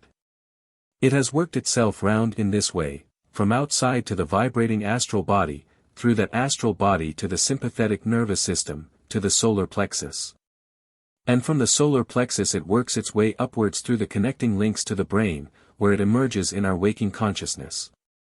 This is often accompanied by a feeling of sickness if the vibration be very strong, and that feeling of sickness is very characteristic of the place at which it enters, the solar plexus, so constantly connected with the mechanism of the stomach.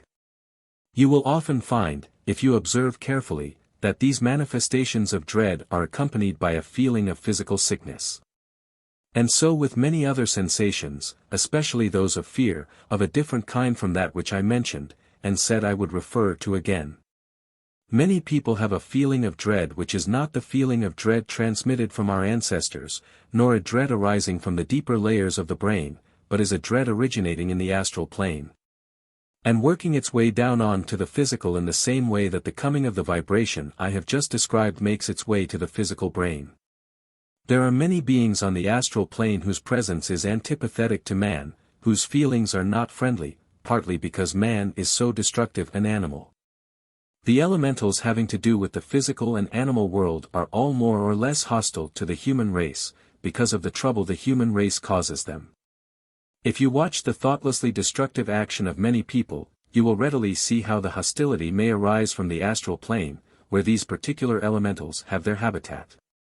And this feeling of hostility arouses a trembling in the astral body, and this causes vibration in the sympathetic system, and the corresponding change in consciousness appears as a fear in the physical brain.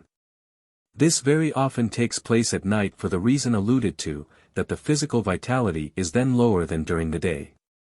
Moreover, if your nervous and muscular systems are out of order, you will often be troubled by certain fears of the senses, which give rise to what are roughly called hallucinations, visions which are often the dim catching sight of beings existing in the astral world. To get rid of those, increase the health, and, by understanding whence they come, oppose your knowledge to the influence on the brain. This leads us on to a consideration of the superconscious. And I should give as the general definition of the superconscious, that which is in consciousness on the superphysical planes, and when sent down to the physical plane arrives directly in the brain, not through the sympathetic system. Where it comes from the astral, it comes from the astral senses communicating with the physical senses, and not from the surface of the astral body communicating with the sympathetic system. This is an important point, because here you want to increase while controlling, and not to chase away and get rid of. Now many visions and hearings of voices come in this way, and the first thing in dealing with them is not to be afraid. The moment you fear, you are losing grip of your brain, and are falling under the control of your sympathetic nervous system. So that fear is the most deadly enemy of the man who would bring the superconsciousness into connection with his normal waking consciousness. If you are timid, leave it alone, for you may injure yourselves, causing nervous disintegration which may go on even into madness. I say that, because visions and voices are always regarded by doctors as signs of danger. And they are signs of danger if they come accompanied with instability of the nervous organization. They are not signs of danger, but signs of a widening of the brain consciousness, if they come with health and with sanity, apart from any symptoms of hysteria, any eccentricity of thought and conduct. If you find the normal is disturbed with the coming of these visions or voices from the superconscious, then set to work to improve your normal health. If, on the other hand, you find the normal is not upset, if you find you act sane for your everyday work while at the same time this opening of consciousness is perceived, then you can go on without attending particularly to the question of the nervous mechanism. I do not forget, in saying this, that very often true visions from the superconsciousness come hand in hand with a disorganized nervous system. This is perfectly true. Because, as I told you last week, the stage of evolution we have reached is not yet sufficiently high for the sane vibration of the brain in connection with these higher vibrations. Therefore, they need not be at once rejected, because you find them accompanied by some instability of the normal brain. But such nervous trouble is a danger signal, warning you to take care of the body and not press it beyond its possibility of healthy existence. A sign only to allow them to come very slowly, gradually, deliberately, to shut the door upon them to a considerable extent, until the brain accustoms itself to the reception of such messengers. You may say, how can I do it? They come uninvited. Still you can shut your door. Occupy the brain with something else, and that normal exercise of the brain will prevent these visitors from being too insistent. It is not that you are going to shut them out altogether, but you are not going to let them break up the mechanism whereby hereafter they shall come normally into consciousness. You see that you are here treading difficult ground, and knowledge is absolutely necessary for safety. From the superconscious region come down those impulses which are called the promptings of genius. Directly from the higher self-conscious I, these promptings of genius come down, sometimes causing instability of the brain which is not yet fitted for the reception of them, but that is the instability of growth, not of disease. But you may say, sometimes with the genius we find great irregularity of moral conduct, and that is a point which puzzles people very much. Why is it that hand in hand with these rushes from the higher planes, coming from the higher mental plane straight down into the brain, why should those be accompanied by irregularities of life? Under that strange phenomenon is working a law which it is well to understand, a law obscure in its workings, subtle in its bearing upon life, but none the less of enormous importance. And most important of all for those who desire to quicken their evolution and increase the incomings from the superconsciousness. It is this: when any force comes down from a higher plane it is subject to transmutation in the vehicle into which it comes. According to the nature of the vehicle will be the transmutation of the force. Not the whole of it, some will come through in its pristine glory, and assert itself in the lower world in its spiritual splendor, but a large part of it will be changed by the vehicle into which it plays. And it will then be changed into the form of energy to which that vehicle lends itself most readily. This is the law, and a law of far-reaching importance. For it means that it is not well for a great rush of spiritual or of higher mental life to come down into the unprepared body, not now from the standpoint of the danger of nervous disorganization, but because the ordinary channels of energy in that body will catch the flow, and will transmute part of it simply into greater vitality, strengthening the force which is accustomed to run in those channels. So that if an organism have a tendency, say, to sexual excitement, genius will immensely increase the force of that sexual excitement by that part of it which is transmuted into vitality. Some of you who are students of the past may have caught a glimpse of the fact that it was this which made necessary the coming of the sons of mind into the third race. The downfall of the spiritual life into the channels of the animal man so enormously increased his animal powers, that it was necessary that the sons of mind should come to the helping. Or humanity would have plunged down into the vilest of animal excesses, the very force of the spiritual life would have increased the depth of the plunge into degradation. So that when you are inviting, as so many are inviting today, the downflow of the superconscious into the waking consciousness, take care as to the purity of the vessels into which that water of life is to flow. It was once said by a great teacher that just as the purest water becomes polluted and muddy when it flows into vessels that are foul, so is the divine wisdom defiled when it flows into minds that are unprepared, into hearts that are impure.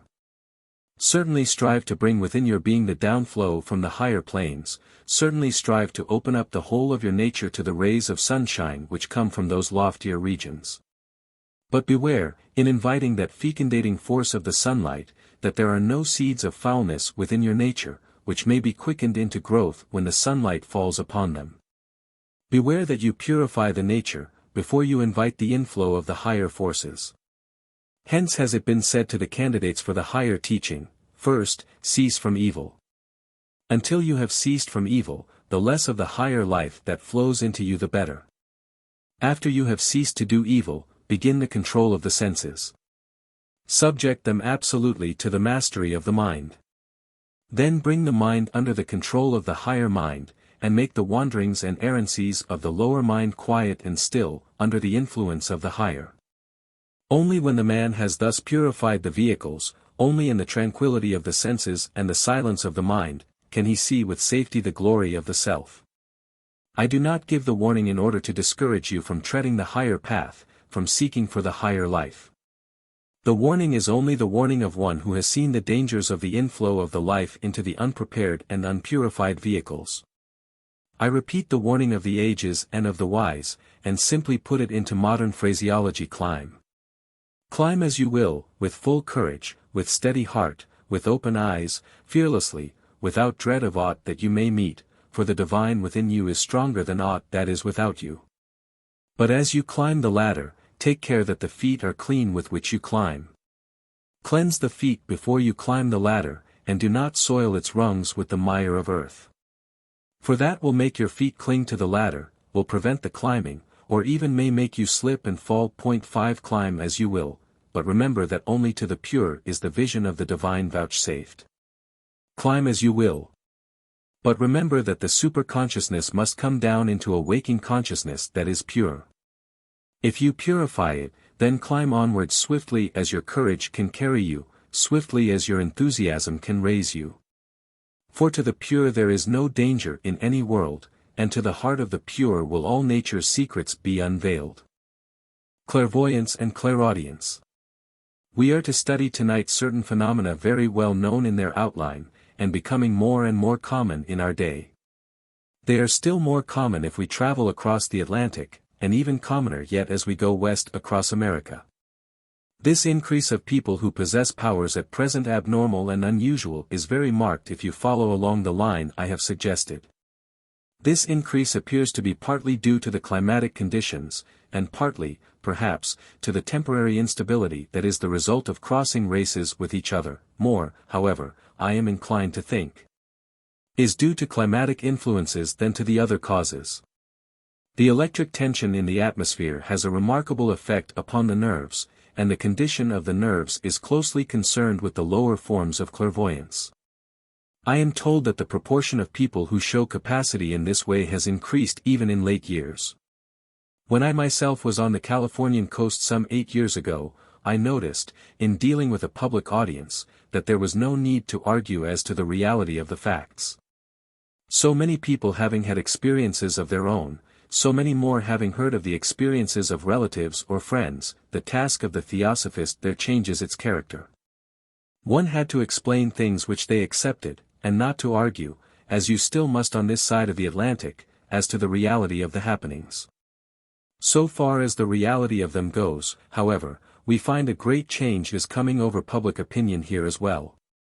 The facts are so well authenticated, they have been subjected to such careful analysis and scrutiny, that when you come to the irreducible minimum you have facts, that even skepticism can hardly challenge.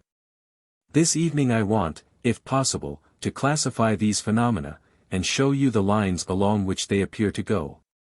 To show you the part of us which is concerned with them, as I may say, and so perhaps, by giving you an outline of that kind, I may make it easy for you hereafter to put such phenomena in their proper places, to deal intelligently with them. And to explain to those who have not studied the theosophical theory how luminous it is with regard to these abnormal happenings. Let us recognize, then, that we are to deal now with a perceiver, an inner man, who is going to perceive as much as he can through his available organs. He is well accustomed to use his physical organs, for tens and hundreds of thousands of years he has been working with these, so that he has comparatively no difficulty with them. He understands fairly well the phenomena that surround him on the physical plane. He can sort them out according to reiterated observations, and he knows quite well that he answers to these whenever the vibrations that come from them strike upon a part of his body able to vibrate in the same fashion. Whenever he is able to reproduce within his body vibrations similar to those that strike on that body from without. He knows that the power of perceiving varies in himself and in others, even within the familiar physical senses. He knows perfectly well, by innumerable scientific experiments, that the power of hearing is not the same in all the people around him, but varies very much, although it is not called clairaudience until it goes far beyond the normal. Before that point it would simply be called exceptional acuteness of hearing, and no sort of difficulty arises in the way of the most scientific mind accepting these differences. Of course you know how the siren is used to test hearing. Higher and higher notes are given out, and as the notes become higher and higher, one after another of the listeners drops out, and says, "There is silence." Now, there is not silence, but only incapacity to hear. The machine is going on, and some are able to hear the note after the first person has dropped out. A second says, "There is silence," but others still hear. So you can go on, until at last you reach a note which no one present is able to hear. You have gone beyond the limits of even acute physical hearing. What do we need, then, to go a little farther? We simply need to have the organ of physical hearing made a little more tense, so that it responds to rather swifter vibrations. And similarly with sight. Here we need to make the organ of sight a little more delicate, so that we may be able to respond to vibrations to which at present it is insensible. For the whole thing turns on that, the organ of sensation, the nature of the vibration, endless vibrations are around us to which we are wholly insensible. They do not exist for us. Let us try, then, first of all, to classify, with regard to sight, the phenomena which present themselves under the general name of clairvoyance. The first of these will come when what you may call the ordinary physical sight becomes a little sharper, and it can be made a little sharper by treatment. I want to take you step by step, so that you may see that there is nothing really marvelous here, but a ladder, the steps of which are perfectly intelligible. The first thing is to make the physical sight a little more acute by dealing with it in a particular way. One successful way has been to shut the person up in a cellar for a time. The darkness has a certain effect upon the retina, rendering it more sensitive. This was observed by Baron von Reichenbach many years ago, but he came a little too early. He shut people up for hours in the dark, and found that a considerable portion of these people could thereafter see that which they could not see when they went in, and the thing that they saw was simply the light emanating from a magnet. He took his people from all classes of society, and he found a large number of them could see the magnet in the dark, and noticed that there was more light round the poles than in the middle. Those experiments you can read at your leisure. And they have never really been disproved, or improved upon. Among other things he noticed was that people could not only see the light of the magnet, but could see the mesmeric fluid emanating from the fingertips of the mesmerist. Then we come to a modern experiment, an interesting one, the details of which I was told the other day by a well-known French scientist, who was interested in the debated question of the N rays. As you may probably know from the reports, some people can see those rays, and some cannot, therefore the first thing the scientist says is, "Oh, they are a delusion." But a little breach was made in that favorite and accustomed attitude by finding that 2 or 3 of the scientific men, who could not see at first, could be made to see by subjecting them to the same training in a cellar. So that after sitting in darkness for 3 or 4 hours, they were able to see the rays. And this seems to me a point of enormous importance to the regular scientific man, that there is a possibility of training the body to see more than it can normally see. For that is the beginning of quite a new system, that a man may come into touch with subtler vibrations, not by proving a physical apparatus outside himself, but by improving the physical apparatus of his own body, a very popular way of working in Eastern lands, where the method of science is to improve the body of the scientist rather than to make more delicate instruments with which he can experiment outside. Of course, I do not say that those experiments have established to the universal satisfaction of scientific men the existence of the N rays, they have not. But they have done much in that direction, and their repetition over and over again will make the matter more definite and more generally accepted. You have there, then, a slight increase of the delicacy of ordinary human sight by subjecting it to certain conditions. The next stage is that by changing the balance between the muscular and the nervous systems a little, you can sometimes obtain a greater keenness of vision, or a greater delicacy of hearing, than is normal to the individual concerned. Where the person is in strong and robust health, he will be blind and deaf to these delicate vibrations. Supposing the muscular strength diminishes and attention is put upon his nerves, either deliberately by artificial action, such as fasting, a favorite way in the Middle Ages, which lowers the bodily vitality intends to make the nerves more sensitive. Or accidentally, as in cases of nervous tension, either by mental worry or in any other way. Under these conditions a partial clairvoyance will show itself, which decreases when healthier conditions are recovered. An old friend of mine, a materialist, was rather remarkable in this way for her occasional clairvoyant sight, remarkable because she remained a materialist in spite of it. If she were very anxious, worried, overworked, or a little ill, she would find herself seeing where, as she said, there was nothing. She saw in a very peculiar way a friend of hers who had lately passed over. She saw what we call the etheric double, and she described exactly the disintegration the etheric double undergoes as the physical body decays. So that anyone knowing anything about the breakup of the etheric double could trace from her description what she had seen. At the time, I had nothing by which to explain these facts, but later on I came to understand what it was she had seen. Another of her experiences was one concerning a man she had known fairly well, and with whom she had often gone to concerts. The man died. To her great surprise, this gentleman one day appeared to her and walked with her, discussing musical points, so that she could hardly convince herself that he was dead, or that she herself was under a delusion. She told me that the whole thing was so commonplace and natural that she looked upon it as a most extraordinary happening, and left it as a thing she could not explain. That experience also I put by as an interesting and to the materialist an unexplained fact. There was in this case the change of balance I mentioned, the lack of vigor of the ordinary muscular system, and the overstrained condition of the nerves. It is no answer to that to say, hallucination, for that explains nothing, because when you have said hallucination, the next question that arises is, what is hallucination? These hallucinations are very instructive. The fact that they come to people with overstrained nerves is very significant, for it means that the nerve is vibrating at a higher tension. And that if it were possible to get that higher tension without loss of physical health we should make a distinct step forward in evolution, so far as normal vision is concerned. We now come to another class of cases where the nature of the clairvoyance is what we call astral, the foregoing being classed under the head of etheric. Under the heading of astral vision, you will have a large number of those appearances of people at the moment of death, or shortly before or after it, together with a large number of other phenomena, the seeing of thought forms, and so on. And among these will come that very curious phenomenon called second sight, the more significant because it generally, although not invariably, takes place with people who are somewhat uncultivated, whose intelligence is not very highly developed, and in whom the emotional character somewhat predominates over the intellectual.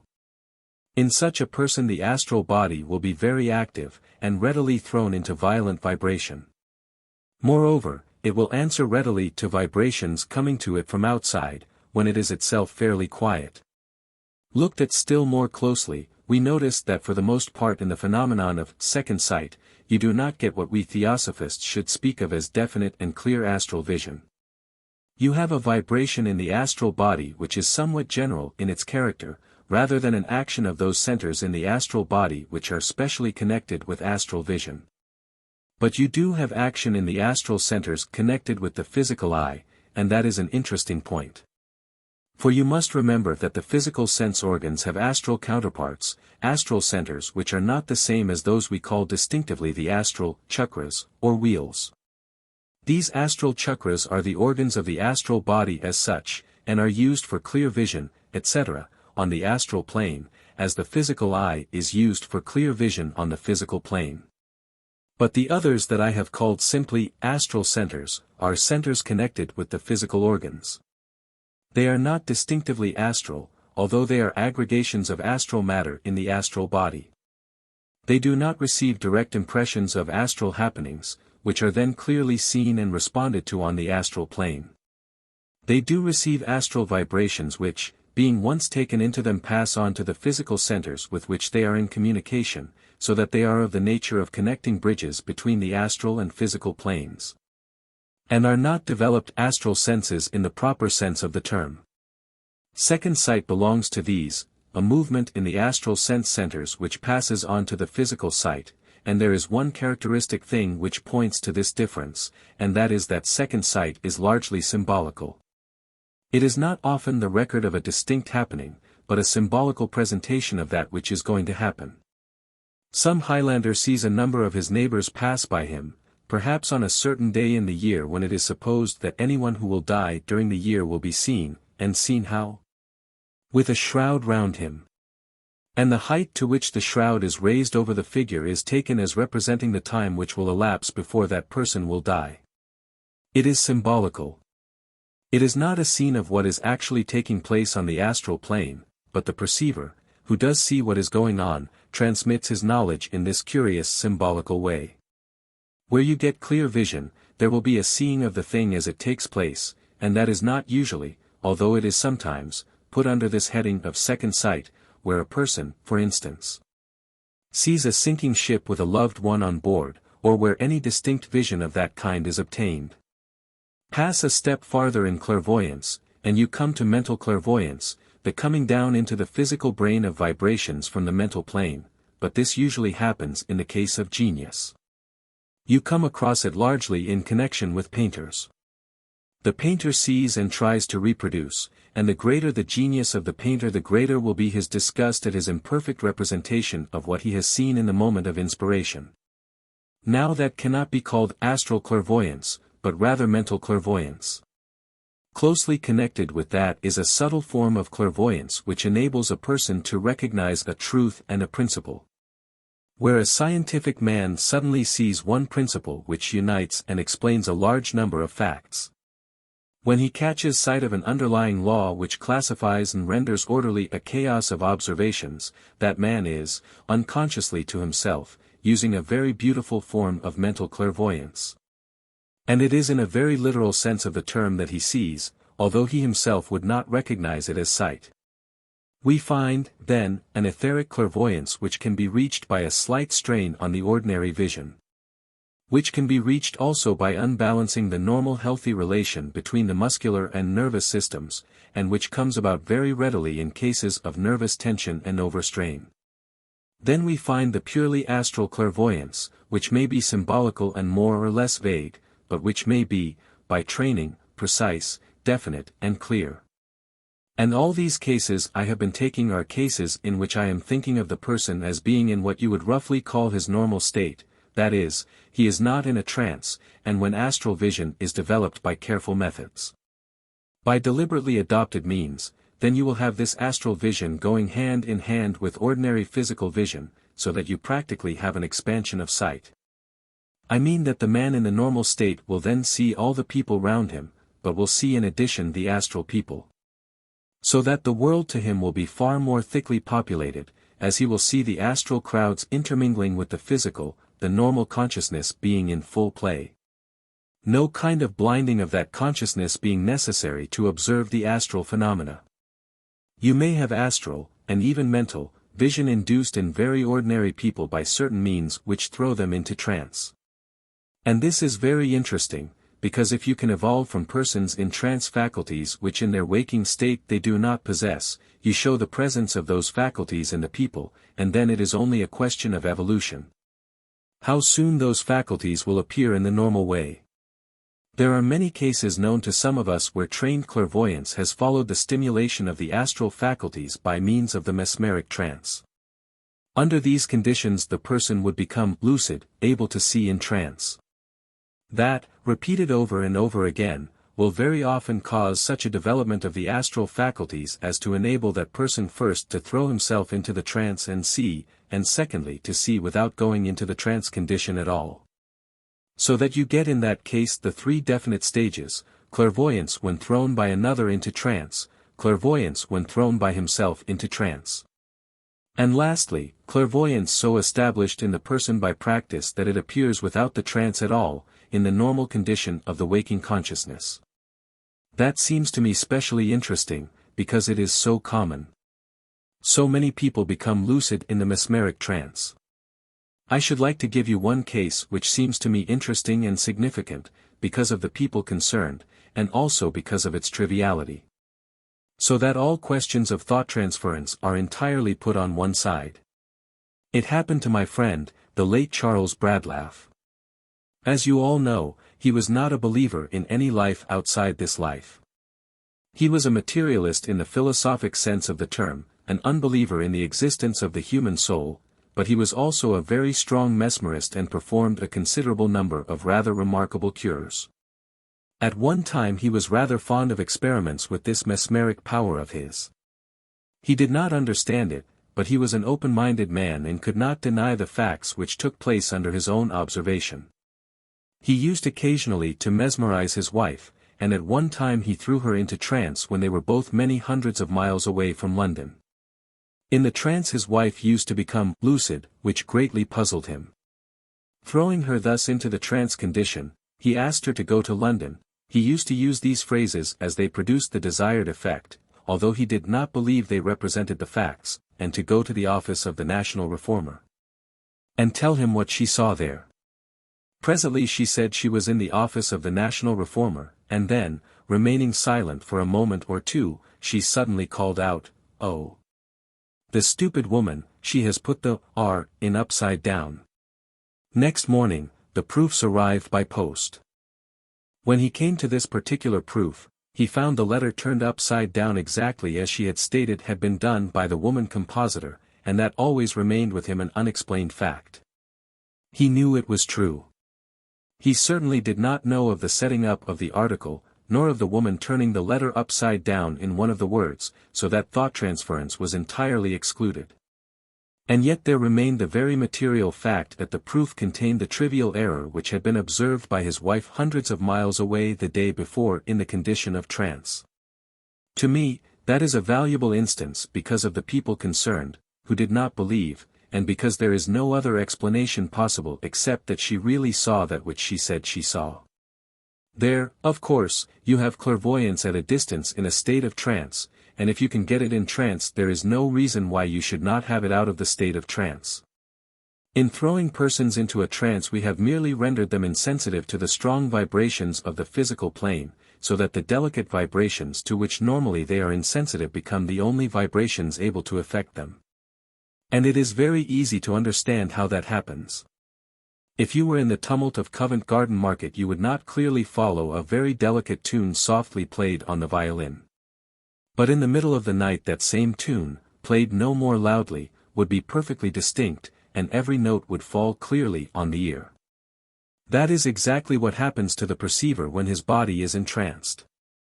The vibrations that normally strike on him, but are drowned by the tumultuous vibrations of the physical plane, strike on him when these tumultuous vibrations are still. While in trance, he is insensible to these physical vibrations. You cannot make him feel, or see, or hear. Being insensitive to these, he can become sensitive to the subtle vibrations that otherwise are drowned. It is not that they normally do not reach him. It is that he does not observe them, and a man is only conscious of that which he observes. If, then, in the trance condition, it is possible to gain this from most people, surely it is a fair presumption that these faculties are in a rudimentary condition in man today. If evolution be true, and if nature's powers are not exhausted, and if we are not so perfect that no higher perfection can be imagined than the possession of 5 senses, then it is surely not impossible that these acuter senses are in a rudimentary stage within us at the present moment, and in the course of evolution will evolve in all of us. The idea I want to impress upon you is that these things are on the line of evolution, they are not supernatural but perfectly natural, only not as common now as they will be in the future. The same is true of clairaudience. We have, with respect to that, 2 famous historical examples mentioned by Mr. Myers, when dealing with this particular kind of hearing, interesting because historical, and because the evidence is so undeniable. I refer, of course, to the cases of Socrates and of Joan of Arc. The case of Socrates is interesting, because of the nature of the communications he received. He saw nothing, but heard a voice, and the voice only interfered with him when he was either going wrong, or when the action he was going to take would have prevented something happening that was useful. As you know, he has left a number of these cases on record, 2 of which seem to me to be of the profoundest interest. 1, the famous case where a man, sitting at supper with him, was proposing to commit an assassination known to no one in the room except himself. The man rose from the table, and the voice spoke to Socrates to stop him, and he did stop him, and kept him still sitting there. A second time the man rose to go, and a second time the voice called the attention of Socrates, and again he stopped him. On the third time he rose the voice remained silent, and the man, determined as he was to go after a double warning, for Socrates on each occasion had told him the voice had spoken, went to his doom. The other case comes near his own death. His speech has been handed down to us. He said a voice, which generally interfered when he was going to make a mistake, did not interfere with him when going down to the place where he made the speech which led to his death. And while he was making his speech and saying things which provoked his sentence, the voice remained silent. So that when he got to the end of that speech which meant his condemnation, he declared that, as the voice had not interrupted, it meant that death was no evil. Surely one of the most splendid conclusions ever drawn by a human brain on the policy of a supernatural happening. He recognized what it meant, that death was only a passage to a higher state, which was not to be avoided. The other case, that of Joan of Arc, must be familiar to all of you. But the interesting point of it is that you have the whole thing in a legal form, the evidence of the woman herself, knowing that her evidence threatened her with death. The cross-examination by the subtlest minds in order that her testimony might be shaken, the examination carried on day after day, repeated over and over again, in case, by any possibility, she could be forced to a retraction or contradiction. The clinging to it right through that terrible trial, and when, giving way in a moment of weakness, she denied it, coming back to it again and reiterating the reality of the voices she heard. There you have definite, clear, repeated testimony. The reality you might prove by the facts of her life, by the fact that the untrained peasant girl did the things the voices commanded her to do. When you put the evidence given under such mental stress side by side with the splendid deeds of her life before the trial, then, it seems to me, you get a mass of evidence impossible to shake. Evidence of the most important and convincing kind which could be put forward before any jury as proving the fact alleged. Recognizing, then, that these facts are so, let us look, before leaving them, at a certain danger connected with them. It is well known that the hearing of voices is one of the commonest signs of impending insanity.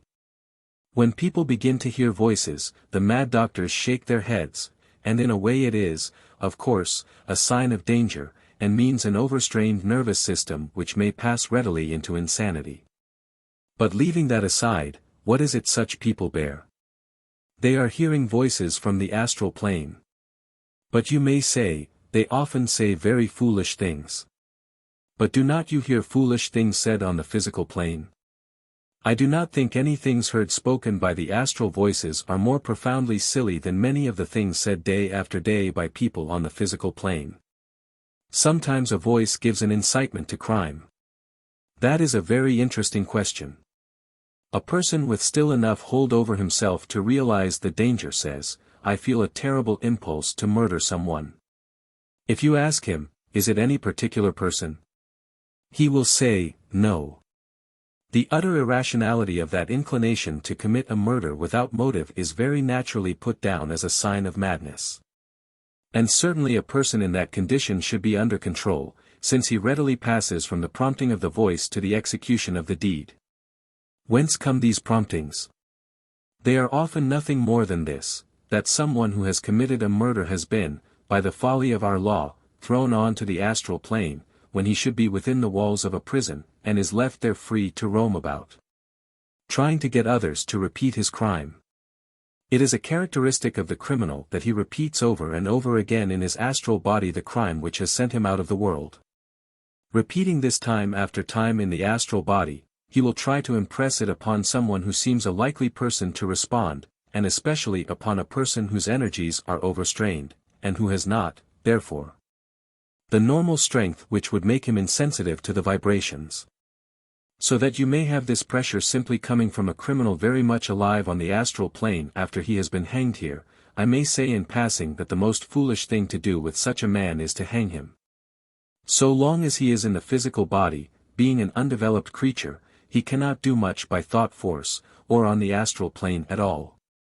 But, the moment you free him from the physical body his very coarseness and lack of development make him wide awake on the lowest divisions of the astral plane, whence communication with the physical plane can be most readily made. It is the duty of society to keep him shut up, and it is not right to cooperate with him in his murderous instincts by setting him free. The only possible way to quiet him after setting him free from the physical body is to put him into an astral jail, but it is not always possible to do that. There are conditions which render it generally impracticable, and there is no particular reason for throwing the difficulty onto the astral plane, when it can be so readily dealt with on this side, which is the proper place to try, if possible, in some fashion to improve him. Leaving that, what does it tell us of the danger? It gives the much-needed warning that you should deal with voices and sights which belong to the etheric and astral regions just in the same way as you deal with voices and sights which come to you through your physical organization. You must get rid of the idea that because a thing comes in an abnormal way it is therefore beautiful and true.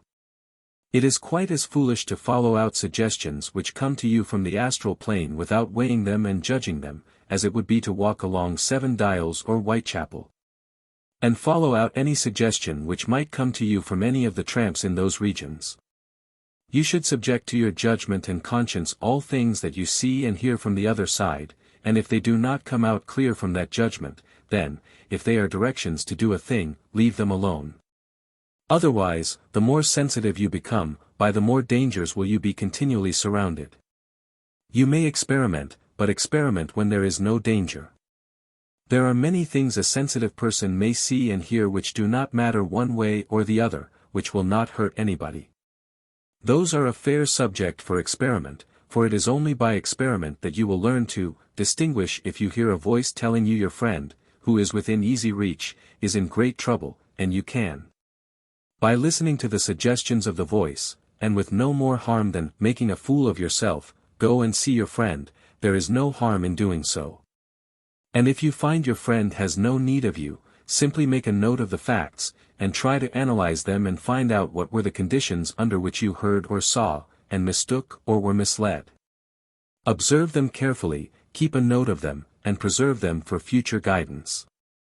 But if your friend happens to be in France or Italy, and the journey would be costly and almost impossible, then let it alone, and simply wait for the ordinary method of telegram or post to tell you whether your friend is in trouble or not.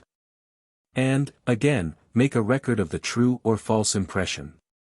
Practically it comes to this: use your common sense in dealing with the astral just as in dealing with the physical world.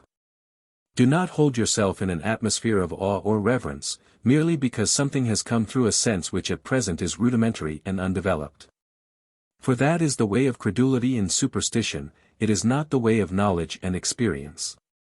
Nonetheless, remember that along this line is the path of evolution, that humanity is evolving keener and subtler senses. That those senses have been evolved by many in the past, and are being evolved now, that they will come to be normally evolved, when we have reached a little way beyond the stage we occupy at present. Do not put yourself in that most irrational position which you might imagine as occupied some millions of years ago by some blind creature before eyes had been developed, who, when he came across a creature that could distinguish a little between the conditions of darkness and light, simply scoffed at him, or tried to kill him. Remember that you are not perfect, and remember that you are evolving. Hold close to those two undoubted facts: I am an imperfect being, and I am a being in a condition of evolution. Then you can utilize any abnormal happenings which you may experience, or which your friends may experience and mention to you. You can look at them without fear, without undue curiosity, without excitement, without losing your head, and thus carefully examining, experiencing, learning, you may be able to quicken your evolution. And if it be better to see physically than to be blind, better to hear physically than to be deaf, better to be able to speak physically than to be dumb, then it is also better to increase the delicacy of those senses and give them a wider area of exercise. For next to the folly of declaring that these things are not, and the folly of receiving blindly everything you hear, is the folly of saying that these things ought to be discouraged and avoided, when they are in the course of nature, and mark another stage on the evolutionary road. Telepathy. Let me remind you of the point at which we have arrived in the course of these lectures. We have seen that there is reason to believe that we are living in three distinct worlds: the physical, the astral, and the mental. We have also seen that we are living in these worlds as conscious entities, in bodies that, being made of the matter of these different worlds, relate us respectively to them. So that by means of one of these bodies we are in touch with the physical, by means of another in touch with the astral, and by means of a third with the mental world. We shall need to keep that in mind when studying the special division of our subject today, that of telepathy. For it is by an understanding of the working of these powers that we shall be able to solve many of the problems which are before psychologists on this particular subject, and be able to recognize whether a message comes by way of the physical, the astral, or the mental. In thinking of ourselves as thus connected with three worlds, we see opening up before us far larger horizons, far vaster possibilities than perhaps we were accustomed to connect with ourselves in dealing with the narrower bounds of the physical consciousness. We see that we are here in relation to worlds that not only exist for us while we are in touch with the physical, but also exist for us when we have left the physical by death. That just in so far as we have definitely made our connections with the astral and mental worlds whilst still in the physical body, will the life on the other side of death become comparatively familiar. It is clear that if we are able to communicate by means of telepathy with people in this world while living in it, and with people in other worlds while we are still in this, we have here possibilities of knowledge far transcending anything that we can reach outside what are definitely called occult methods, meaning by that phrase in this particular relation the quitting of the physical encasement by the consciousness, and the traveling in other worlds and bringing back to the physical body the knowledge there gained. If we can establish the reality of telepathic communication, we might then come into touch with many living in those worlds, and by a comparison of their various reports might obtain a fairly extended knowledge of them. For we should be able by means of this telepathy, if the fact of it could be proved, to reach regions altogether out of the range of the ordinary spiritualistic investigations, which are admittedly confined to those persons who are still in the intermediate world, and for the most part are recognized as belonging rather to the regions of that world near the physical plane than to those which lie at a greater distance from it. Every one who has had much to do with communications by mediums is well acquainted with the fact that the statement is often made that the communicating entity is passing on into higher regions and will no longer be able to communicate with the world. While, if it be possible to establish this communication by way of the vehicles which are in touch with these different worlds, then people without occult training would still be able to keep in touch with friends passing on into the heavenly realm, and thus would be able to communicate by way of the mind after the lower communications of the physical and astral had been entirely cut off. Clearly this opens up great possibilities, and Mr. Myers did not overestimate them in the immense stress he laid on telepathy, as a means for extending the reach of our consciousness beyond the range of the physical. If we would communicate with these different worlds, it may be well, for the moment, to pause on the methods of communication, and see what part of us in each case is the vehicle of communication. The first and most obvious means of communication will be from brain to brain, both brains on the physical plane communicating with each other by the ordinary medium of thought present in the waking consciousness and working in the physical brain. I was surprised the other day to see the editor of Truth state that thought transference was entirely unscientific, because anyone who knows something of the science of the present day ought at least to be prepared to admit its possibility. I am only now saying possibility, although I go farther, and say that it lies well within the limit of facts scientifically proven. Anyone who knows anything of wireless telegraphy will at once see that we are face to face with just the same conditions as would justify the idea of thought transference. That you have started there a series of vibrations through an all-permeating medium, without any need to lay down through that medium ordinary means of communication like wires, and so on. Surely that idea is now so clearly and simply before the minds of newspaper readers that that which is closely analogous to it in principle cannot be said to be outside scientific possibility, or in any sense antagonistic to it.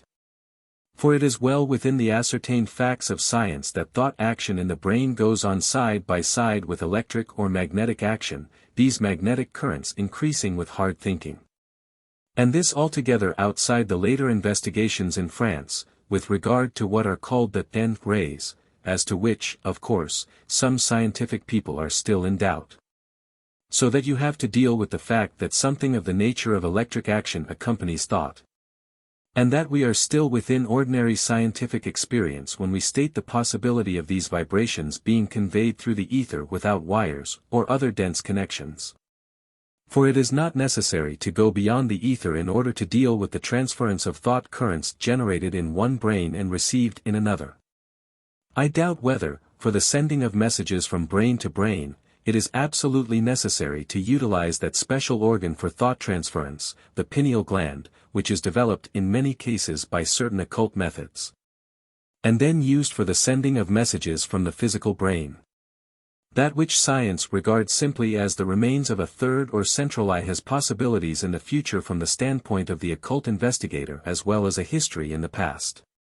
It is in the pineal gland, more highly developed than at present, that we find the brain organ which acts as a generating instrument in the brain that sends the thought, and as a receiving instrument in the brain to which that thought is transmitted.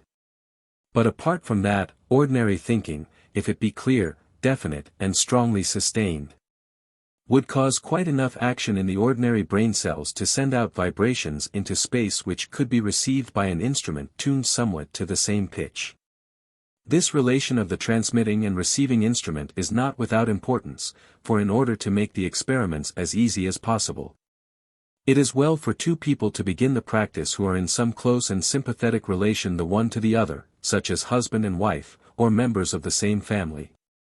Leaving that for a moment, let us see along what other lines it is possible that thoughts might be transmitted.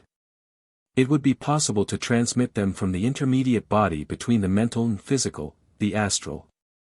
But in order that thought might be clearly and definitely transmitted from astral body to astral body, it would need that the astral development should have been carried to a fairly high pitch.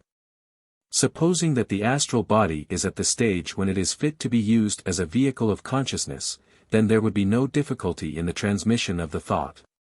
Going one stage higher, to the mental body, there is again a possibility of thought transference of an exceedingly effective kind, if the thought body be sufficiently developed to be used in this way.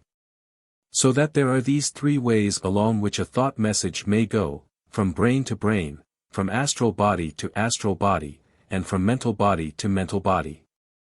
You have here varieties which may explain certain phenomena in thought transference, as to which explanation has not been very definitely given by our ordinary psychologists.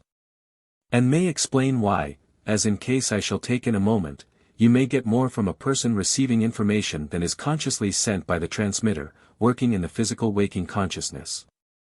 Before taking up that point, there is another of considerable importance that I would like to touch upon. It is this, that in many cases in which a thought is sent to you, you may not have that thought reproduced as a thought. It may also be reproduced as a vision, or as a voice. Suppose that you send a thought of a very simple character to a friend, a thought about some object. It might arrive as an idea. You have thought, for instance, of a person, and the idea of that person has asserted itself in the consciousness of the one to whom you had sent the thought. But it might be equally possible that instead of the person receiving the idea of the person thought of, he would hear that person's name, or see a picture of that person, and naturally the question arises, why and how is that? It depends upon the receiver, not on the sender, and allies itself at once with extremely familiar phenomena with which every one of you will be well acquainted, with regard to the passage of an electric current. For instance, the first time I ever saw experiments in wireless telegraphy in Calcutta by Professor Bose, the generating instrument was placed in one room, and the spectators, including myself, put ourselves some 3 rooms away. In the room in which we were, Professor Bose had made a number of arrangements. He had arranged a chemical cell, in which an electric current would cause chemical action. He had arranged a wire, in which an electric current would cause the shining out of a light. He had arranged a pistol which would be fired off by the passage of the electric current. And he had also arranged that a heavy weight should be made to fall when the current passed. Professor Bose generated his current, and all these vibrations must have come throbbing into the room where we were. For suddenly the chemical action took place, the light shone out, the pistol went off. And the weight fell to the ground. All these things took place each according to the special arrangement which had been made to receive and give effect in different ways to the same electrical vibrations. And in this case each one of the results was conditioned by the nature of the apparatus which the electric current touched. Carry that on into the cases of thought transference, and you will see exactly how it works. The person who most easily receives impressions by way of the ear would be very likely to hear the name of the person thought of. An artist, or one accustomed to visualize, would probably see the face of the person. Each would react in his own particular way. You have simply sent out the thought vibration, and the person catches the thought according to his most sensitive apparatus. And this, again, is a thing that joins itself with the knowledge of your own nervous apparatus. For you know perfectly well that the sensory nerves, if pressed or injured, answer to that injury by their own particular sense peculiarity. If you press your eyeball, the pressure is received on the retina as light, although the pressure of your finger was not a generator of light in the ordinary sense of the term. Each nerve answers according to its own fashion. The optic nerve will give you light, the auditory nerve will give you sound. The spiritual sound, which the Hatha yogi believes himself to be listening to, is an instance in point. He draws in his breath in a particular way, and the effect of drawing in his breath in this way and holding it is to cause a certain pressure upon the auditory nerve, and this pressure shows itself as sound. Every one inclined to try to develop any of the powers connected with the astral or mental plane will do well, before he begins to try, to make himself acquainted with ordinary physiological facts. If he wishes to avoid continual confusion between physiological phenomena and those of the higher planes. Understanding, then, these possibilities, you may go forward more safely in trying to understand the abnormal happenings. And let me now take a particular case of thought transference which I have chosen because of its peculiarity. I have not troubled you hitherto in these lectures with a number of cases, because I thought you could always find them for yourselves, but this particular one I want to borrow from Mr. Myers, because it works out in such a satisfactory fashion, both for what might be expected by the ordinary student, but still more by what might not be expected, and which seems at first sight to be quite irrational. It is a series of experiments conducted by a San Francisco doctor and his wife. The doctor is apparently a theosophist, his wife a skeptic. This is an advantage, because results which come by a skeptic are much more satisfactory than results which come by a believer, as they shut out all notions that the believer hypnotized himself. This gentleman and his wife were about 100 miles apart, and the first message sent by his wife was very simple and straightforward. She was thinking it in her waking brain consciousness.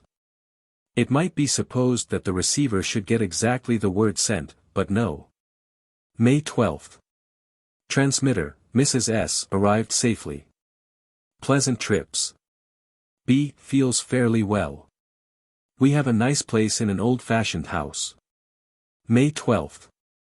Received. Had a good trip. B. slept well. House squarely built and plain, porch surrounded by trees, not fronting the road, rooms very sunny, all accurate. What follows was seen clairvoyantly, apparently. Ed. Landlady wears sun bonnet with jacket of same. Little boy 3 years old. Boy expected but did not arrive till next day. The description accurate. Fire in northeast. Fire occurred next night. May 13th. Transmitter, Drive S. Teresa B. and her mother were here yesterday, also Clara and Emma. Business somewhat dull. W's house burnt yesterday. May 13th. Received. I think Teresa B. was there or is coming. Something I can't make out about business, I think it is bad. You have there many additional particulars which are not in the message as sent. Why were they received? If you apply what I told you about the 3 roads, you will easily realize that the additional particulars were not sent by the brain consciousness, but run along the other roads, for these facts were thoroughly accurate. The landlady was as described, and had been seen by the transmitter of the message, so that the facts transmitted were in her consciousness, although not deliberately sent by way of the brain. These peculiarities run through the whole of the numerous experiments. You are continually finding more received than was transmitted, but in some cases less. For instance, Teresa B. and her mother were here yesterday. It would appear as though the messages sent by the wife arrived better, or were better received than the messages sent by the husband, either because she thought more definitely, or because the husband was more receptive. All that was received was, I think Teresa B. was there or is coming, and something I cannot make out about business, and I think it is bad. I should think a large part of the above message was received through the astral body, rather than through the physical brain. It lacks the sharpness and clearness of the message that goes from brain to brain. It is an impression more than a message. There is a negative result on the following day. Nothing was sent on one side, and forgot to keep the appointed time on the other. And it is curious that in cases where there is a failure both seem to have fallen into forgetfulness. Then comes a thing which seems quite irrational. B does not seem well at all. Went for medicine. What was received was this: see a lot of wine casks and demijohns. Something about curtains. That does not seem a very successful message. Go a little further, and what do we find? Mrs. S. had visited a large wine cellar, and also the curtains in her room had annoyed her very much, but although she said nothing, the impression which was made had gone off without the brain taking part in the transmission. The annoyance about the curtains is an exceedingly interesting and significant fact. The astral vibration of annoyance going along its astral path was sufficiently strong to overbear the message sent by the physical brain, and to enforce itself as the proper message on the mind of the receiver.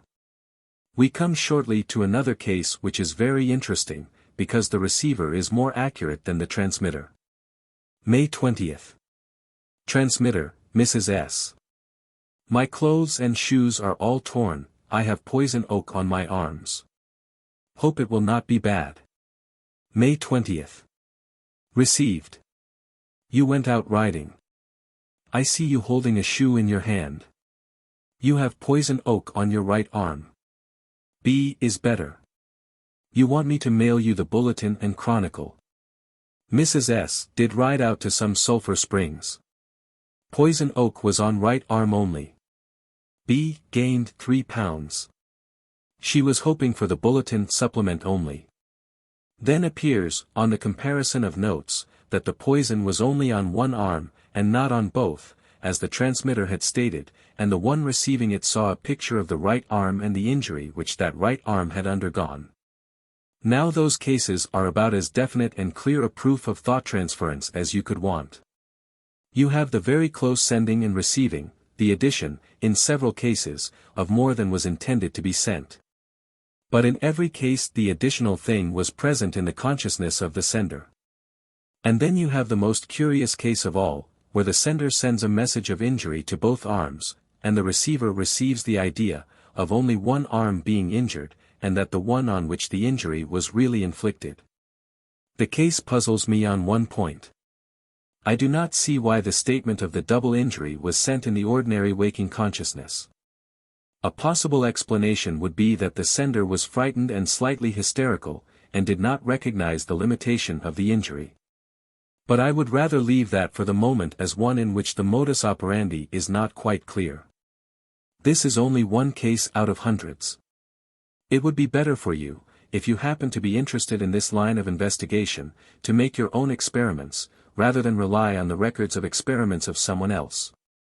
But there is one word of warning, and that is that you must not be too rigid in laying down the laws, or the conditions, under which Jan insist that your phenomena shall take place.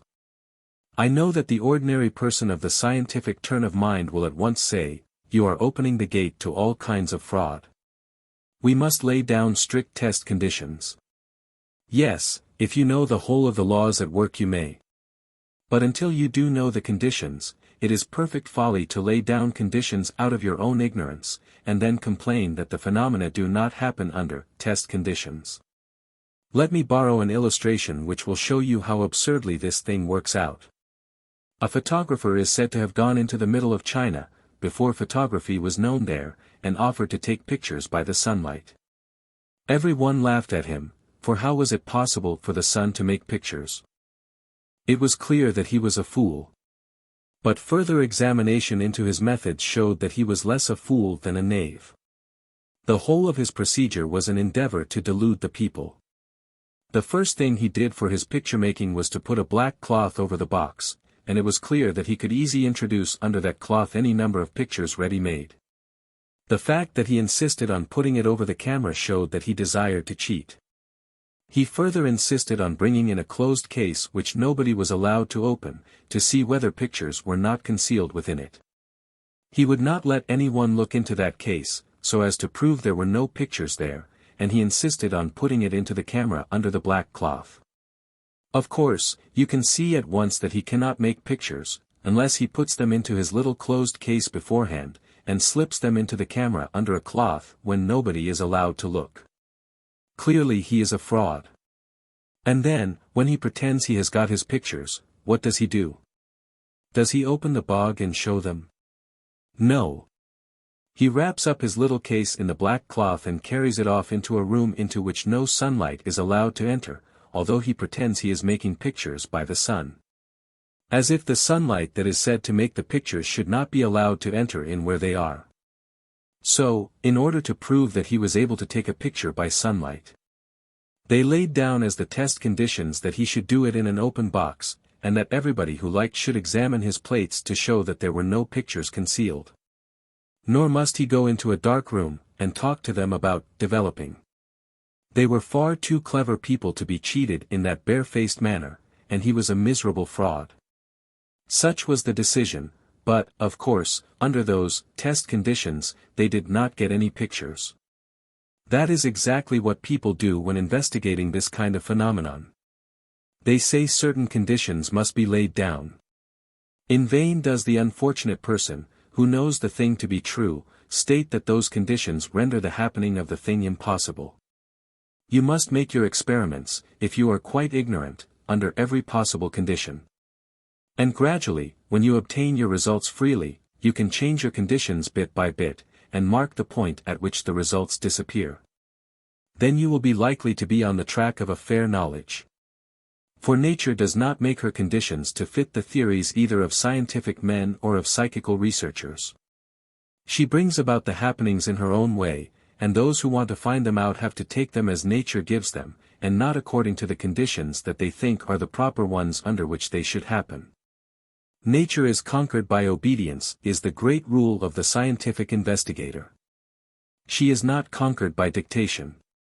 Ordinary science has gone so far that many discoveries may be made along the lines of previous investigations, and scientists forget how much of previous investigation lies behind the lines of investigation they are now carrying on.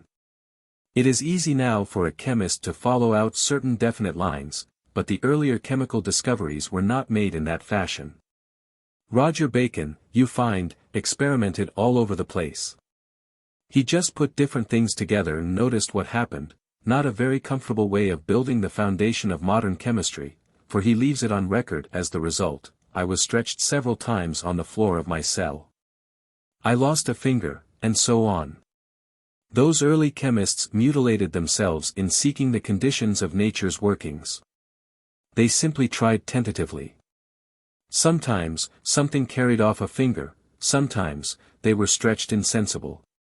But after that, they were able gradually to work out the conditions of the happening. If they had waited to make their experiments until they knew the conditions, chemical science would not be in its present position. Now, as regards these psychical happenings, you are rather in the condition of Roger Bacon. You must experiment and face the results of your experiment. And if you are not prepared to face them, leave it alone, since there is no duty upon anybody to find out laws of nature. You can study in perfect safety in the realms of discovered laws. But if you want to discover, you must take your courage in both hands and go boldly on experimenting, and note what happens. After a time you will be able to eliminate the unnecessary happenings. That is how Sir William Crookes experimented, and thereby he gained very remarkable results. While everyone around him was saying that the fact that materializations could only take place in the dark was a clear proof that the materialization was a fraud, he, the truly scientific man, accepted temporarily the statement which was made. And set himself to invent a sort of lamp, the light vibrations from which would not be of the character that would shiver the materialization into pieces. And then he found out that by means of this particular light that he invented, he was able to hold up his lamp and examine the materialization and the form of the medium at the same time. But he did that, remember, not by saying materializations ought to take place in daylight, but by quietly accepting the fact that they did not, and then going on to try to find the least destructive kind of light. That is the road of the true scientific man, who does not lay down the law to begin with, but observes the fact, and then tries to devise means whereby the observation may be made more accurate, and thereby more satisfactory. Take, then, those suggestions as a guide to your own investigations, and so far as thought transference is concerned there is not the slightest danger in experimenting. The only thing you need to remember is do not always do the same thing, at least, if you are the receiver of the messages, because in order to receive the message you must make yourself exceedingly passive. Passivity on the part of the receiver is as necessary as positivity on the part of the sender, so it is not wise to always play the receiver's part. It is not good, in a mixed world, to be too receptive to everything that comes along. And if you practice too much receiving without sending, you will become exceedingly sensitive to every vibration about you, and will be receiving messages which you do not in the least want. You must guard yourself against over-receptivity. In every way it is a danger to people, especially when living under the conditions of a modern civilization. For remember that all we call public opinion is for the most part thought transference. The opinions that you form are more the opinions of others than they are your own. You catch them from stronger thinkers in every department of life. If you think along one line, it is because Mr. Balfour, or Mr. Chamberlain is thinking along it. They are sending out powerful thought currents which are caught up by brain after brain. Every brain adds a little strength to the thought current, and so these thought currents increase. You do not want to be too receptive to them. The man who would form his own opinions must keep, as it were, the key to his own brain, choosing the thoughts he will allow to enter, and shutting out the thoughts he wishes to shut out. When you want to understand a question, open your mind to all the most opposite opinions and let them all flow into the mind, and then judge for yourselves the value, but do not let yourself drift along the thought current and reproduce continuously your favorite politician or newspaper. That sort of public opinion is of small value in a nation. And if this nation is to be truly great, then the thought atmosphere needs to be filled with vigorous, independent, and carefully formed thoughts, and not be the mere atmosphere of echoes that it is today. For echoes sound best in an empty cave, and thoughts are echoed best, very often, from an empty brain.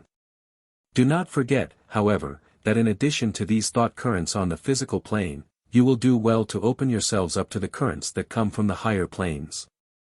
Do not forget that by the practice of meditation which I have so often advocated, the setting apart of a little time every morning before your brain is active and your thoughts busy, for the quiet thinking over of a noble thought.